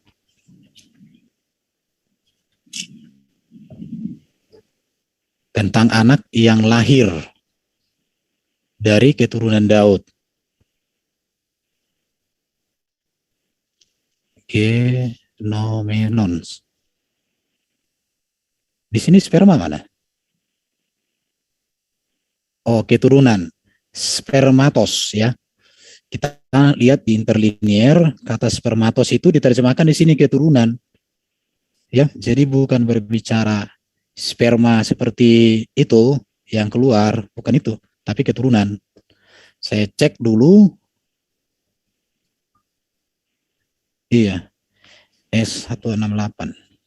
Saya cek interlinearnya. Ya kita namanya belajar ini Bro, belajar. Supaya jangan asal bunyi, kalau asal bunyi kan kacau kita ini. 168. Oke, sperma. Itu bisa artinya benih, bisa keturunan, atau diartikan juga orang yang tersisa, atau bisa juga sifat. Itu kalau di interlinear Yunani Indonesia. Bisa dilihat itu di kamus interlinear Yunani Indonesia halaman 714. Jadi bukan sperma dalam pengertian kayak itu yang keluar dari barang itu, bukan begitu. Itu tentang benih ya. Artinya bahwa Yesus berasal dari benih ya. Ya, di situ. Ya, kalau kita melihat secara biologisnya, ya tentu betul bahwa Yesus itu kan manusia yang lahir dari silsilah keturunan Daud. Konteks itu, Bro. Ya, dari benih Daud. Bukan, lagi juga dikatakan di situ kan keturunan Daud. Nggak mungkin lah itu berbicara sperma dari hasil kelamin Daud. Karena Daud udah mati.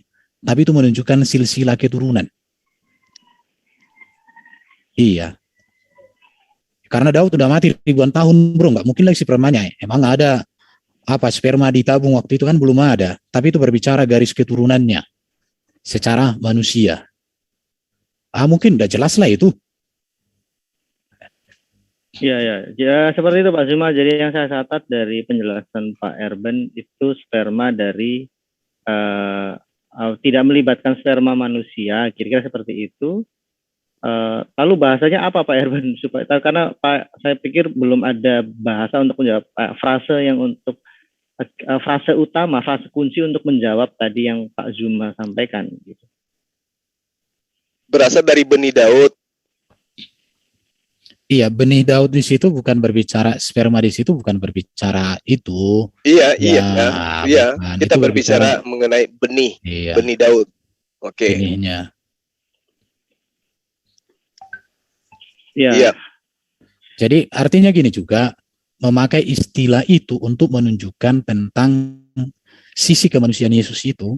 Memang betul Yesus kan lahir dari keturunan benih silsilah Daud. Bukan benih Daud karena Daud udah mati ribuan tahun. Oke, udah cukup serasa, udah jelas. Ya, saya pikir sudah jelas Pak Zuma. Jadi ini memang tidak melibatkan tadi ya yang saya tangkap, yang saya catat tidak melibatkan benih manusia laki-laki, tapi itu dari kalau saya mungkin membahasakannya mohon izin ya dari roh pekerjaan Allah kira-kira seperti itu ya Pak Erben mungkin ya. Ya pekerjaan Tuhan lah itu pekerjaan Roh Kudus itu mujizat. Ya, sorry saya bukannya masuk substansi, maksud saya supaya kita beralih ke yang lain gitu. Ini masih ada tidak host waktunya? Kita sudah sejam atau lebih atau bagaimana nih? Masih 1 jam lagi Pak. 1 jam lagi. Oh luar biasa ya. Aku tanya dikit dong. Aku ingin cross check boleh moderator? Jangan bertanya akidah Islam ya karena ini sesinya menjelaskan Kristen. Tanya apa Pak? Tadi Bro Juma di pembukaan tadi dikatakan Bapa nujul jadi manusia. Bro Juma boleh nggak tunjukkan ayat Alkitab yang menjadi acuan Bro Juma ada ajaran Bapa nujul jadi manusia? Ya tadi Anda sendiri yang menunjukkan bukan? Mengambil rupa manusia. Saya tanya sama Bro, Bapa nujul jadi manusia ada ayatnya nggak? Itu kalimatmu tadi saya catat kok di sini. Ya. Baru tadi ada lagi pencipta nujul jadi manusia. Ada nggak ayat ini di Alkitab? Pencipta nuzul jadi manusia. Iya.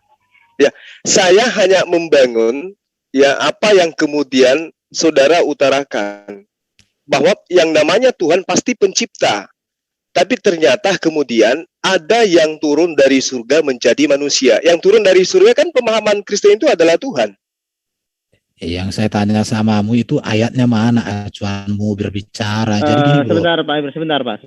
Saya pikir begini, kalau yang saya catat, saya tadi sedang menyimak Pak Erben lagi membahas yang mana. Saya pikir itu yang di opening speech Pak Zuma, yang di pembukaan Anda, catatan saya juga ada. Tapi gini saja Pak Erben, jadikan itu sebuah pertanyaan dan silakan Anda menjawab saja. Jadi jangan ditanyakan balik. Oke, ada beberapa. Oke, saya catat ini beberapa ada opening statementnya Bro Juma. Kekeliruan Kristen tentang penyembahan kepada Yesus. Saya sudah pernah menjelaskan, Bro, bahwa dalam konteks orang Yahudi pun raja disembah. Jadi penyembahan itu maknanya tidak hanya semata kepada Sang Pencipta Allah di surga, enggak. Tetapi konteks dan makna penyembahan kepada raja bukanlah konteks sama penyembahan kepada Allah. Bahkan Daud menyembah, dikatakan di situ. Istrinya Daud menyembah Daud. Apakah itu berbicara tentang Allah? Tidak. Jadi di sini pemahaman kita tentang kata menyembah itu yang harus lebih dimantapkan. Jangan hanya menyembah, kita pikir aneh-aneh aja gitu. Baru di Bilangan 23:19, Bro tadi katakan Allah bukan manusia. Tidak ada di dalam ajaran Kristen mengatakan bahwa manusia Allah. Gak ada. Justru ayat ini kami telan bulat-bulat.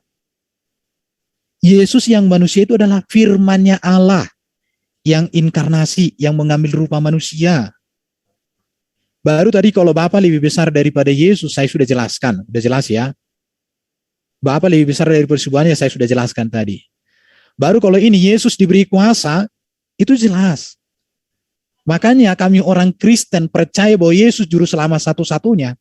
Karena hanya kepada Yesuslah diberikan kuasa untuk mengampuni dosa, kuasa menjadi hakim, kuasa untuk menang atas iblis, atas dosa, atas maut. Itu jelas.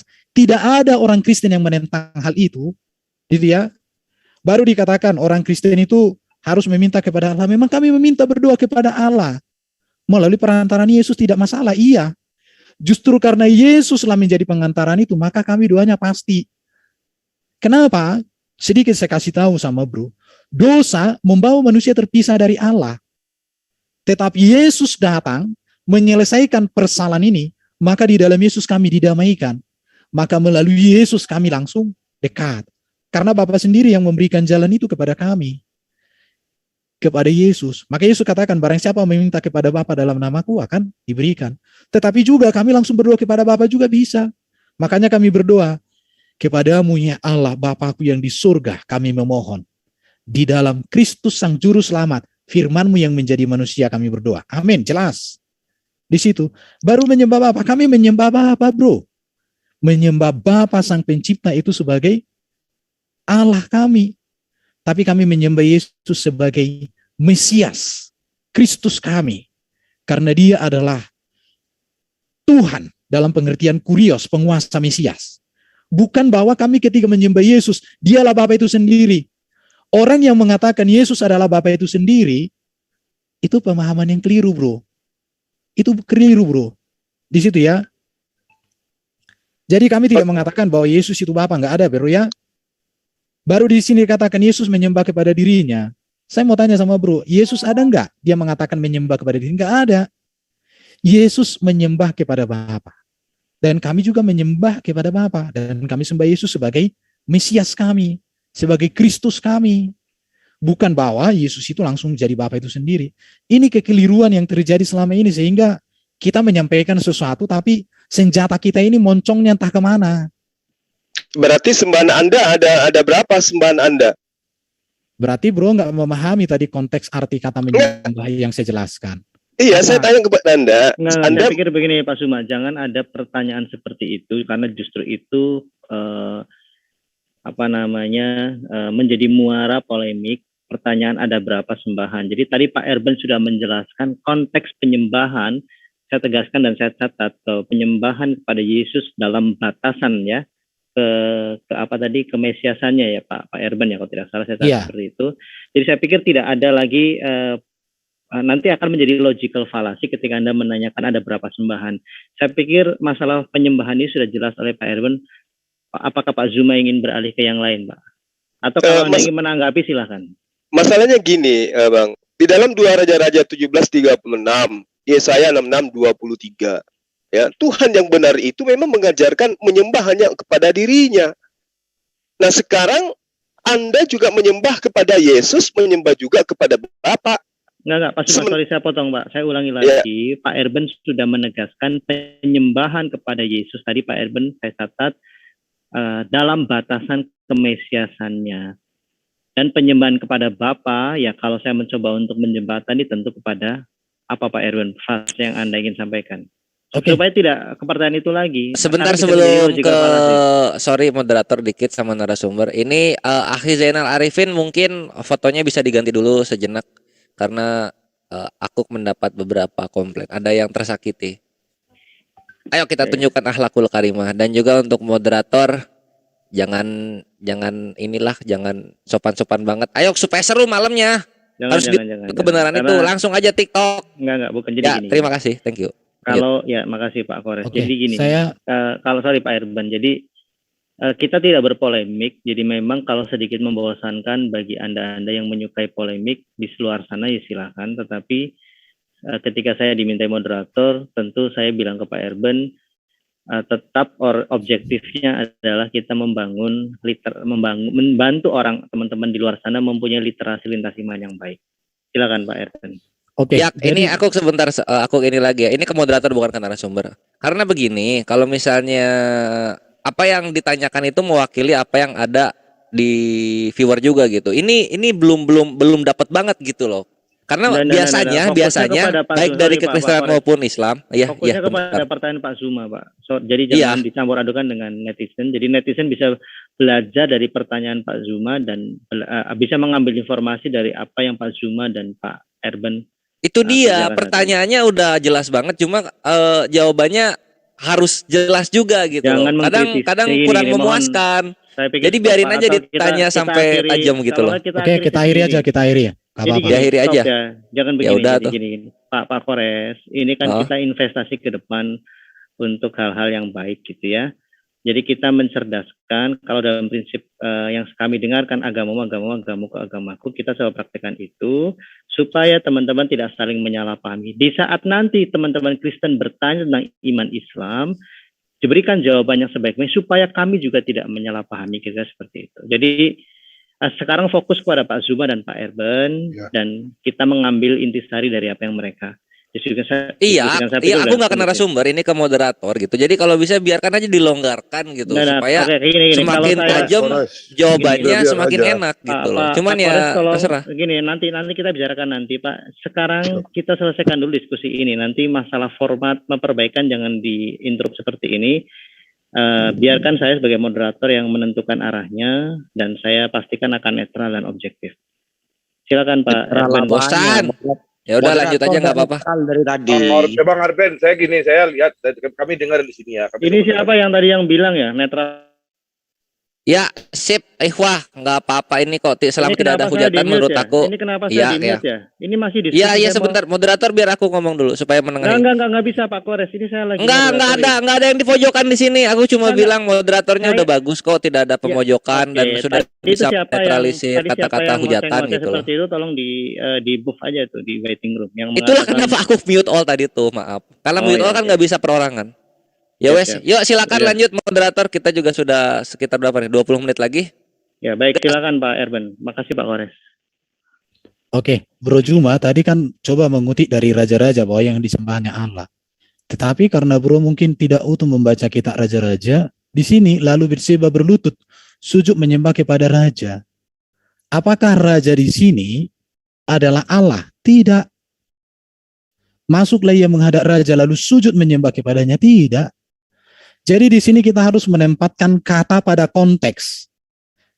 Kalau kata itu dilepaskan dari konteks, itu berbeda. Sama seperti bisa. Bisa itu bisa racun. Bisa itu bisa dapat melakukan. Gila. Gila itu bisa orang gila. Tapi gila itu juga artinya hebat. Wih, Messi malam hari ini mainnya gila. Gila di situ artinya hebat banget. Cetak gol 3. Jadi di sini kita harus memiliki kemampuan menganalisa kata dengan konteks, bukan memperkosa kata melepas dari konteks. Itu kalau penyembahan itu. Tidak ada orang Kristen Tritunggal yang sejati ketika menyembah Yesus bahwa Yesuslah Bapa itu sendiri, Yesuslah Allah Bapa Sang Pencipta itu, enggak ada. Saya pikir udah jelas. Saya akan tunjukkan ini. Menurut saya perlu saya kasih tahu sama Bro Zuma. Ya, jadi gini Saudara Erben, saya paham itu ya tentang penyembahan seperti data yang Anda kasih, saya ngerti. Di dalam 1 Samuel 25-23 juga di situ ada diterangkan bagaimana kemudian orang-orang ketika Abigail melihat Daud juga sujud menyembah ke tanah di hadapan Daud. Apakah kemudian Daud itu Tuhan? Tidak. Tapi permasalahannya di sini tentang Yesus. Kita sejam Anda mengurai sana kemari, itu untuk apa? Untuk meyakinkan bahwa Yesus itu adalah Tuhan. Berbeda dengan satu raja-raja, dua raja-raja yang Anda tunjukkan. Memang mereka dihormati sebagai raja, tapi Yesus beda. Coba Anda lihat, ketika Anda tanya kepada saya, mana pernyataan Tuhan Bapa nusul menjadi manusia? Loh, bukannya dikatakan bahwa pada mulanya adalah firman itu bersama-sama dengan Allah dan firman itu adalah Allah. Lalu kemudian ketika Allah ini diterangkan lagi di data nomor 14-nya, Allah itu telah menjadi manusia. Allah jadi manusia nggak ada ayatnya, Bro. Kok kayak gitu cara bacanya? Sekarang begini kawan, apakah firman itu sama dengan Allah? Oke, saya jelaskan samamu ya. Tunggu. Apakah firman itu sama dengan Allah? Saya jelaskan sama Oke, Pak Zuma, saya catat, Pak. Firman Nanti, firman itu sama dengan Allah dan firman itu menjadi manusia. Berarti Allah itu menjadi manusia. Oke, Jangan saya jelaskan. Pak Zuma, silakan. saya catat pertanyaannya, jangan disimpulkan. Silakan Pak Erben. Oke, saya jelaskan ya supaya Bro memahami ini. Ini waktu yang indah untuk Bro memahami iman Kristen yang sesungguhnya supaya Bro itu jangan menyampaikan iman Kristen yang bukan sesungguhnya. Perhatikan, pada mulanya adalah firman, NRK, en hologos. Kata adalah di sini itu imperfect, aktif, indikatif. Imperfect itu artinya unsur makna terus-menerus. Aktif itu sedang berlangsung, indikatif itu kenyataan. Baru kalau di sini pada mulanya itu, kata mulanya di sini kata benda, bentuk feminim tunggal objek. Jadi kalau dilihat teks Yunani, maka kalimat pada mulanya adalah firman diartikan di dalam permulaan ada itu firman. Ada dan terus menerus ada dan nyata. Firman itu sudah ada dan terus menerus ada di dalam permulaan. Itu kita lanjut di kalimat berikut. Dan itu firman bersama-sama Allah. Kai hologos en prostonteon. Dan itu firman sudah ada, terus menerus nyata bersama itu Allah. Jika kalimat kedua ini dipadukan dengan kalimat pertama, maka tepat diartikan bahwa firman sudah ada dan terus menerus ada dan nyata sejak dari permulaan, yaitu di dalam diri Allah. Itu jelas. Jadi belajar saya tentang Alkitab seperti ini, Bro. Jadi saya berterima kasih hari ini bisa menyampaikan ini samamu. Besok-besok jangan lagi omongkan yang bukan iman Kristen. Dan Allah adalah itu firman. Kai theos en hologos. Di sini kata adalah di sini dengan kata bersama-sama, dengan kata adalah, ini ada adalah bersama-sama, adalah ini bersama-sama, ini semua itu dari kata ini. Dengan apa ini lihat. Ini emi. Ada 3 kata emi di situ. Oke. Jadi yang kedua itu, ini firman itu nyata, ada, berada, tinggal, sedang ada, dan terus menerus ada di dalam diri Allah. Jadi firman itu adalah Allah, bukan artinya begini, aku adalah Juma adalah aku, bukan gitu. Firman itu adalah artinya Allah, bahwa di dalam Allah ada firman. Karena firman ada di dalam diri Allah, maka firman adalah Allah. Karena sesuatu yang ada di dalam diri Allah adalah Allah. Allah dengan firman-Nya tidak terpisahkan. Satu, itu maksudnya di situ. Saya pikir ini penjelasan sudah sangat sederhana. Supaya jangan. Saya tangkap boleh? Boleh, silakan. Oke. Terima kasih atas penjabaran Anda. Yang Anda jabarkan itu adalah firman, sifat yang melekat pada diri Allah. 2 poin yang saya tangkap. Firman itu terus-menerus ada di dalam diri Allah. Kedua, Allah dan firman tidak pernah terpisah. Berarti firman tidak ada pada diri Yesus. Firman ada pada diri Allah.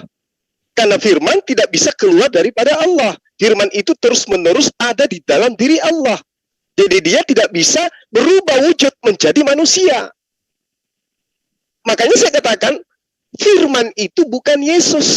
Kalau diterangkan pada mulanya adalah firman, firman itu bersama-sama dengan Allah dan firman itu adalah Allah. Oke, saya sepakat itu. Tapi berbicara mengenai Yesus yang manusia, bukan firman yang unyu-unyu berubah menjadi manusia. Karena menurut Anda, firman itu terus-menerus ada di dalam diri Allah. Allah dan firman tidak pernah terpisah. Tapi kalau Anda kemudian mengatakan firman menjadi manusia, ya, firman itu telah menjadi manusia, berarti firman sudah berpisah dengan Allah. Karena Allah tidak ada sisi kemanusiaan pada dirinya. Sementara Anda menerangkan firman itu terus-menerus ada di dalam diri Allah. Ternyata firman itu keluar dari dirinya dan berada di dalam diri manusia bernama Yesus. Apakah itu benar? Oke ya, berarti bro silakan. belum nangkap yang saya jelaskan. Saya bahasanya sangat sederhana. Yang tadi yang saya jelaskan itu kan tentang posisi firman di dalam diri Allah. Sekarang saya masuk ke ayat 14. Firman itu yang ada di dalam diri Allah itu menjadi manusia, mengambil rupa manusia melalui kelahiran dari rahim perawan Maria. Saya kasih gambaran tadi sama bro, ketika Allahnya bro menyampaikan firman melalui Jibril, ditulis dalam kitab Quran, maka Quran itu dipandang sebagai firman Allah. Apakah Allah bro kehilangan firman? Kan tidak juga bro. Itu hanya sebuah paralelisme aja sih, supaya agak bisa berpikir. Saudara Erben, sebentar. Moderator. Sebentar Pak, ya boleh lah. Yang penting paralelismenya jangan terlalu berlebihan. Tapi nanti silakan diklarifikasi oleh Pak. Perhatikan ya, oke. Jadi firman itu, firman yang tidak terlihat, mengambil rupa manusia supaya terlihat melalui perantaraan rahim perawan Maria. Jadi yang transenden menjadi imanen. Nah, itu tadi bahasanya sudah jelas sebenarnya tadi. Dari awal ini kembali ke belakang-belakang. Jadi yang saya jelaskan tadi itu ayat 1 sampai dengan ayat 2. Tapi saya tidak selesaikan di ayat 14. Kenapa? Karena pertanyaannya ayat 1 sampai 2. Tapi karena bro sampai giring jadi dipolemikkan, saya jelaskan ini firman itu, firman yang kekal di dalam diri Allah, diutus Allah mengambil rupa manusia. Namanya Yesus. Yesus yang manusia itu diberikan Allah, Bapa itu kuasa. Kuasa mengampuni dosa, kuasa mendamaikan, kuasa menyelamatkan, kuasa mengatasi iblis. Dan itu dibuktikan Yesus. Yesus tidak hanya ngomong, tapi dibuktikan dengan kehidupannya. Makanya orang Kristen menyembah kepada Yesus Raja segala raja yang sudah mengalahkan kematian, bukan yang hidup dalam kematian. Baik Pak Erben. Saya pikir begini Pak Erben, Pak Zuma, jangan kembali lagi ke masalah firman karena tadi sudah ada penjelasan kunci dari Pak Erben, Pak Zuma terkait imanen, transenden dan imanen, pewahyuan yang saya catat. Jadi apakah masih mau dilanjutkan ke masalah yang ketuhanan karena ini sudah mendekati waktu-waktu terakhir Pak Zuma? Saya hanya ingin meluruskan tentang apa yang diterangkan Saudara Erben mengenai firman di dalam Islam. Silakan. Oke. Jadi ketika Anda mengatakan sama dengan Al-Quran, firman dibukukan menjadi Al-Quran. Nah ini yang harus saya luruskan. Tidak ada satupun manusia beragama Islam yang meyakini bahwa firman berubah menjadi buku. Tapi yang ada adalah firman yang diwahyukan dibukukan dalam sebuah lembaran kertas, kemudian disatukan menjadilah sebuah kitab. Dan kitab itu bukan Tuhan yang nusul, bukan Tuhan yang ngambil rupa kertas atau rupa buku. Dan tidak ada kemudian umat Islam yang menyembah buku berupa Al-Quran. Al-Quran, firman menjadi Al-Quran, artinya bahwa firman Allah yang diwahyukan kepada baginda Rasulullah Muhammad SAW itu dibukukan dalam sebuah kitab namanya Al-Quran. Bukan firman sifat Allah kalamullah yang kemudian nusul berubah menjadi buku, bukan. Tapi rangkaian ketetapan hukum-hukum Tuhan ditorehkan di atas sebuah buku, dan itulah yang disebut kitab suci Al-Quran. Berbeda dengan pemahaman Anda terhadap Yesus. Yang Anda katakan adalah firman yang melekat pada diri Tuhan, dan firman adalah Allah, itu berubah menjadi manusia, telah menjadi manusia.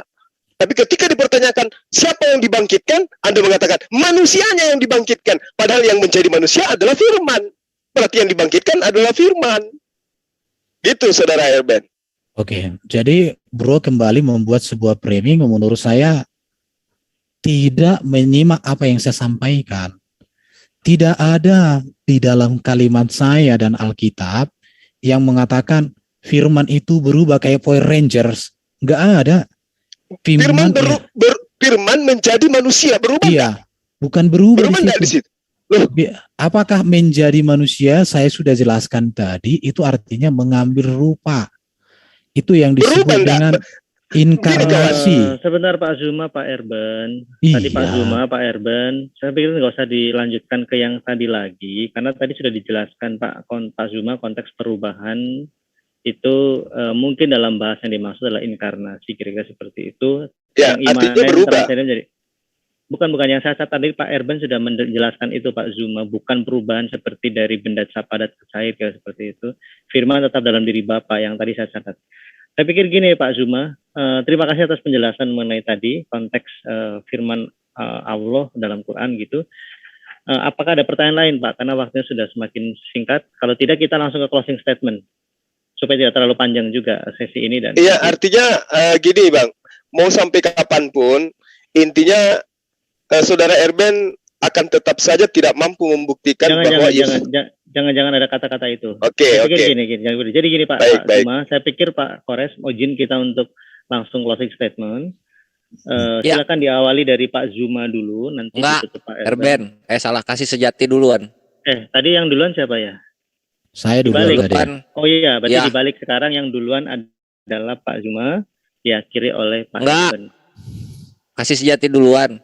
Kok kau yang ngeras, Kores? Nah, ini closing statement harus netral ya. Nanti saya akan tegur netral dong, Kores.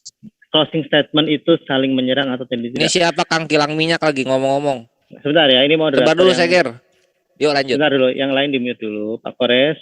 Closing statement biasanya setiap kali saya moderator itu bergantian. Yang tadi di awal itu opening duluan, nanti closing baru terakhir. Sebaliknya seperti itu, dan harus closing statement jangan dimanfaatkan untuk memberikan serangan yang tidak bisa di counter. Jadi tidak boleh, closing statement harus justru memberikan apresiasi terhadap apa yang sudah lawan diskusinya itu sampaikan, bukan untuk menambahkan framing-framing baru, premis-premis baru, apalagi kesimpulan yang tidak bertanggung jawab. Jadi silakan. Oke, bisa dipegang ya? Bisa, tenang bro. Oke. Silakan closing statement dari yang tadi sebelumnya yang mengawali adalah Pak Erben, sekarang dari Pak Zuma. Silakan Pak Zuma. Baik, terima kasih atas kesempatan yang diberikan kepada saya. Jadi terima kasih Saudara Erben telah mengangkat tema ini yang pada intinya bahwa kata Tuhan yang dinobatkan kepada Yesus itu kita sudah urai, dan saudara pun mengakui bahwa Tuhan dalam arti bahwa Yesus ini tidak setara dengan Sang Bapa, Sang Pencipta dan seterusnya.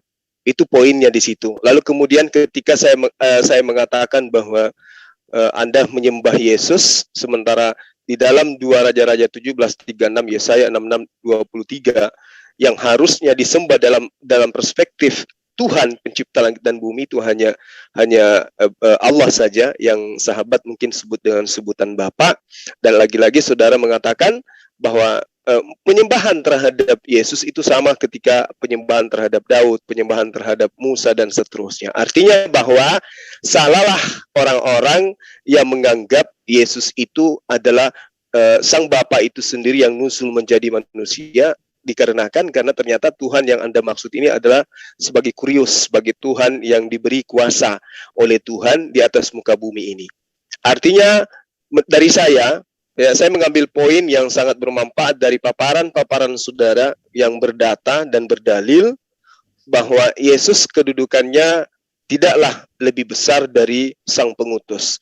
Posisinya hanyalah utusan, dia adalah manusia yang kemudian Anda katakan memiliki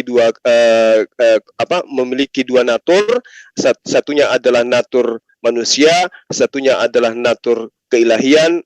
Sangat disayangkan kalau saya sendiri mengatakan bahwa pada sisi Bapa itu tidak ada sisi kemanusiaan.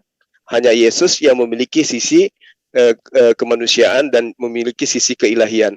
Sementara sisi keilahian yang Anda maksud itu adalah pekerjaan-pekerjaan yang dilakukan Yesus, seperti membangkitkan, lalu kemudian mengatakan dosamu telah diampuni, itu adalah pekerjaan-pekerjaan diperintahkan oleh Tuhannya untuk ia lakukan di tengah-tengah Bani Israel. Jadi sisi keilahian yang dimaksud di Yesus itu adalah sisi mujizat yang diberikan Tuhannya kepada Yesus. Jadi tidak ada kemudian hal yang bisa Anda utarakan menurut penilaian saya yang bisa mengangkat posisi Yesus sebagai oknum yang senantiasa menyembah taat kepada Tuhan, berubah menjadi Tuhan itu sendiri. Saya kira begitu, sahabat Erben. Terima kasih atas kesempatan yang diberikan untuk kita membahas tema ini. Ya, mudah-mudahan Anda panjang umur, sehat selalu, dan bahagia bersama dan keluarga. Moderator, terima kasih, Anda sangat luar biasa. Terima kasih. Pak Zuma, terima kasih atas closing statement-nya. Silakan Pak Erben mengefektifkan waktu. Closing statement 2-3 menit, jangan terlalu lama, pada poinnya, dan apresiasi kepada pihak bukan lawan ya, tapi partner dialog gitu. Terima kasih. Silakan Pak Erben. Oke, terima kasih Bro Zuma. Diskusinya sangat hot, indah, mantap. Kayak gini lah yang mantap. Terima kasih Bro Edo ya. Jadi Bro Zuma, saya mau tegaskan sama semua orang ketuhanan Yesus itu berbicara kepenguasaan Yesus sebagai Mesias, sebagai Kristus. Dia adalah Raja, dia adalah Nabi, dia adalah Imam, dia Hakim yang adil. Maka kekristenan tidak memahami bahwa Tuhan Yesus artinya bahwa Yesus Bapa sendiri, atau Yesus adalah Bapa di surga yang jadi manusia. Bukan. Kalau ada orang menganggap bahwa Yesus adalah Bapa di surga sendiri yang jadi manusia, itu jauh dari yang namanya ajaran Tritunggal Kristen sejati. Dan iman Kristen itu berpusat kepada ketuhanan Yesus yang berasal dari Allah Bapa di surga. Di situ. Jadi ini yang selama ini banyak orang salah memahami tentang beda kata Tuhan dan Allah. Tidak bisa membedakan antara sifat keilahian Yesus yang kekal di dalam diri Allah dengan sifat kemanusiaan Yesus yang baru ada setelah dilahirkan atau ada di dalam rahim perawan Maria. Dan saya mau katakan sama bro, kalau ada orang mengatakan Yesus adalah Bapa itu sendiri, itu sudah diputuskan oleh bapak-bapak gereja, itu keliru ya. Orang mengatakan bidat. Tapi kalau orang lagi emosi dikatakan bodat, ya udahlah urusan berikutlah itu ya kan. Jadi di sini kemanusiaan Yesus itu memang berasal dari rahim Maria. Maka karena itu Yesus mengatakan dia lebih kecil dari Bapa kemanusiaannya. Tetapi keilahian Yesus sebagai firman itu kekal di dalam diri Allah. Ini yang perlu saya tegaskan kepada kita. Jadi bagi kami kemesiasan Kristus itu menegaskan ketuhanan Yesus, bahwa dia berkuasa. Dan karena itulah maka di dalam kekristenan tidak ada keraguan bahwa Yesus inilah juru selamat. Tidak ada keraguan bahwa Yesus inilah yang bisa membawa kita ke surga. Tidak ada keraguan bahwa Yesus inilah yang bisa memimpin kita menang atas dosa, atas iblis, atas maut. Karena kepenguasaan Bapa, Bapa nyatakan melalui Yesus, di mana Sang Firman yang inkarnasi jadi manusia yang bernama Yesus itu. Inilah indahnya kalau orang mengenali Yesus dengan benar berdasarkan Alkitab. Bukan berdasarkan orang-orang yang mantan pernah baca Alkitab, tapi enggak utuh. Jangan mantan-mantan orang yang baca Alkitab tapi enggak utuh ya. Itu keliru namanya itu. Kalau orang mata bilang, "Peni ngaku tente," kalau kayak gitu. Makanya orang Kristen tidak pernah membangun pemahaman di luar daripada Alkitab. Dan Alkitab ini menjadi pondasi iman Kristen untuk mengenali Yesus dengan luar biasa. Jadi mulai malam hari ini saya mau tegaskan sama Bro Juma, kalau ke depan kita dialog, pahami perbedaan makna kata Tuhan dan Allah. Pahami arti kata Tuhan kepada Yesus itu menunjuk kepada kemesiasan, kepenguasaan daripada firman yang inkarnasi jadi manusia. Barangkali itulah yang mau saya sampaikan. Saya hanya menutup, jangan ragu untuk percaya kepada Yesus, karena Yesus mengatakan, "Akulah jalan, kebenaran, dan hidup. Tidak ada seorang pun sampai kepada Bapa kalau tidak melalui aku." Karena hanya Yesus yang datang dari surga, hidup sempurna di dunia, dan dia kembali ke surga, dan akan datang di hari zaman jadi hakim yang adil. Haleluya. Terima kasih Bro Juma. Baik. Terima kasih semuanya. Haleluya. Ya, Baik, terima kasih Pak Zuma, Pak Erban.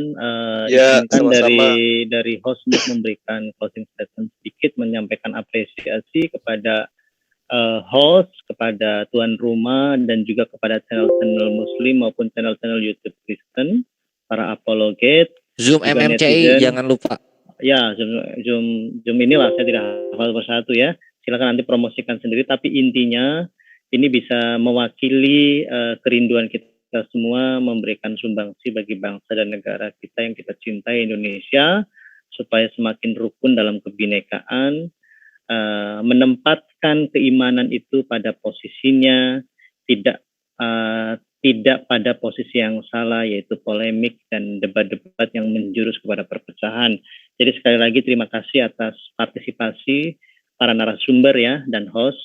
Jadi dari kami menyampaikan selamat malam, selamat beraktivitas, dan salam sehat selalu. Waktu dan tempat kami kembalikan kepada host. Terima kasih. Ya, terima kasih juga untuk Brethren Justin dan juga Brother Kasih Sejati sudah mau meluangkan waktu berkunjung ke Zoom Muslim, dan juga kepada Guru Zuma untuk pemaparan yang sangat akhlakul karimah, bisa menjadi manfaat insya Allah untuk umat. Dan juga narasi-narasi serta argumentasi dari Brother Kasih juga semoga bisa menjadi manfaat untuk kekristenan yang menyaksikan di luar sana ya. Contohlah kami di sini untuk yang di live comment. Di sini tidak terjadi penghujatan. Kalau misalnya ada gesekan sedikit, tentunya itu tidak ada penghujatannya. Itu dicontoh gitu. Itu dicontoh karena sekali gue lihat kalau misalnya ada yang di live comment hujat-hujat, maka itu akan dibawa ke sini. Kalau udah dibawa ke live kan sakit juga gitu loh. Maka marilah semoga apa yang ada di sini menjadi percontohan untuk yang di bawah sana. Oke deh, itu saja mungkin yang bisa aku sampaikan. Saksikan di Zoom MMCI ini Ivan Villa, konten-konten berikutnya insya Allah akan banyak dialog-dialog yang santun dan beradab di sini, lebih banyak lagi. Billahi taufiq wal hidayah. Kores Kristus pamit undur diri. Wassalamualaikum warahmatullahi wabarakatuh.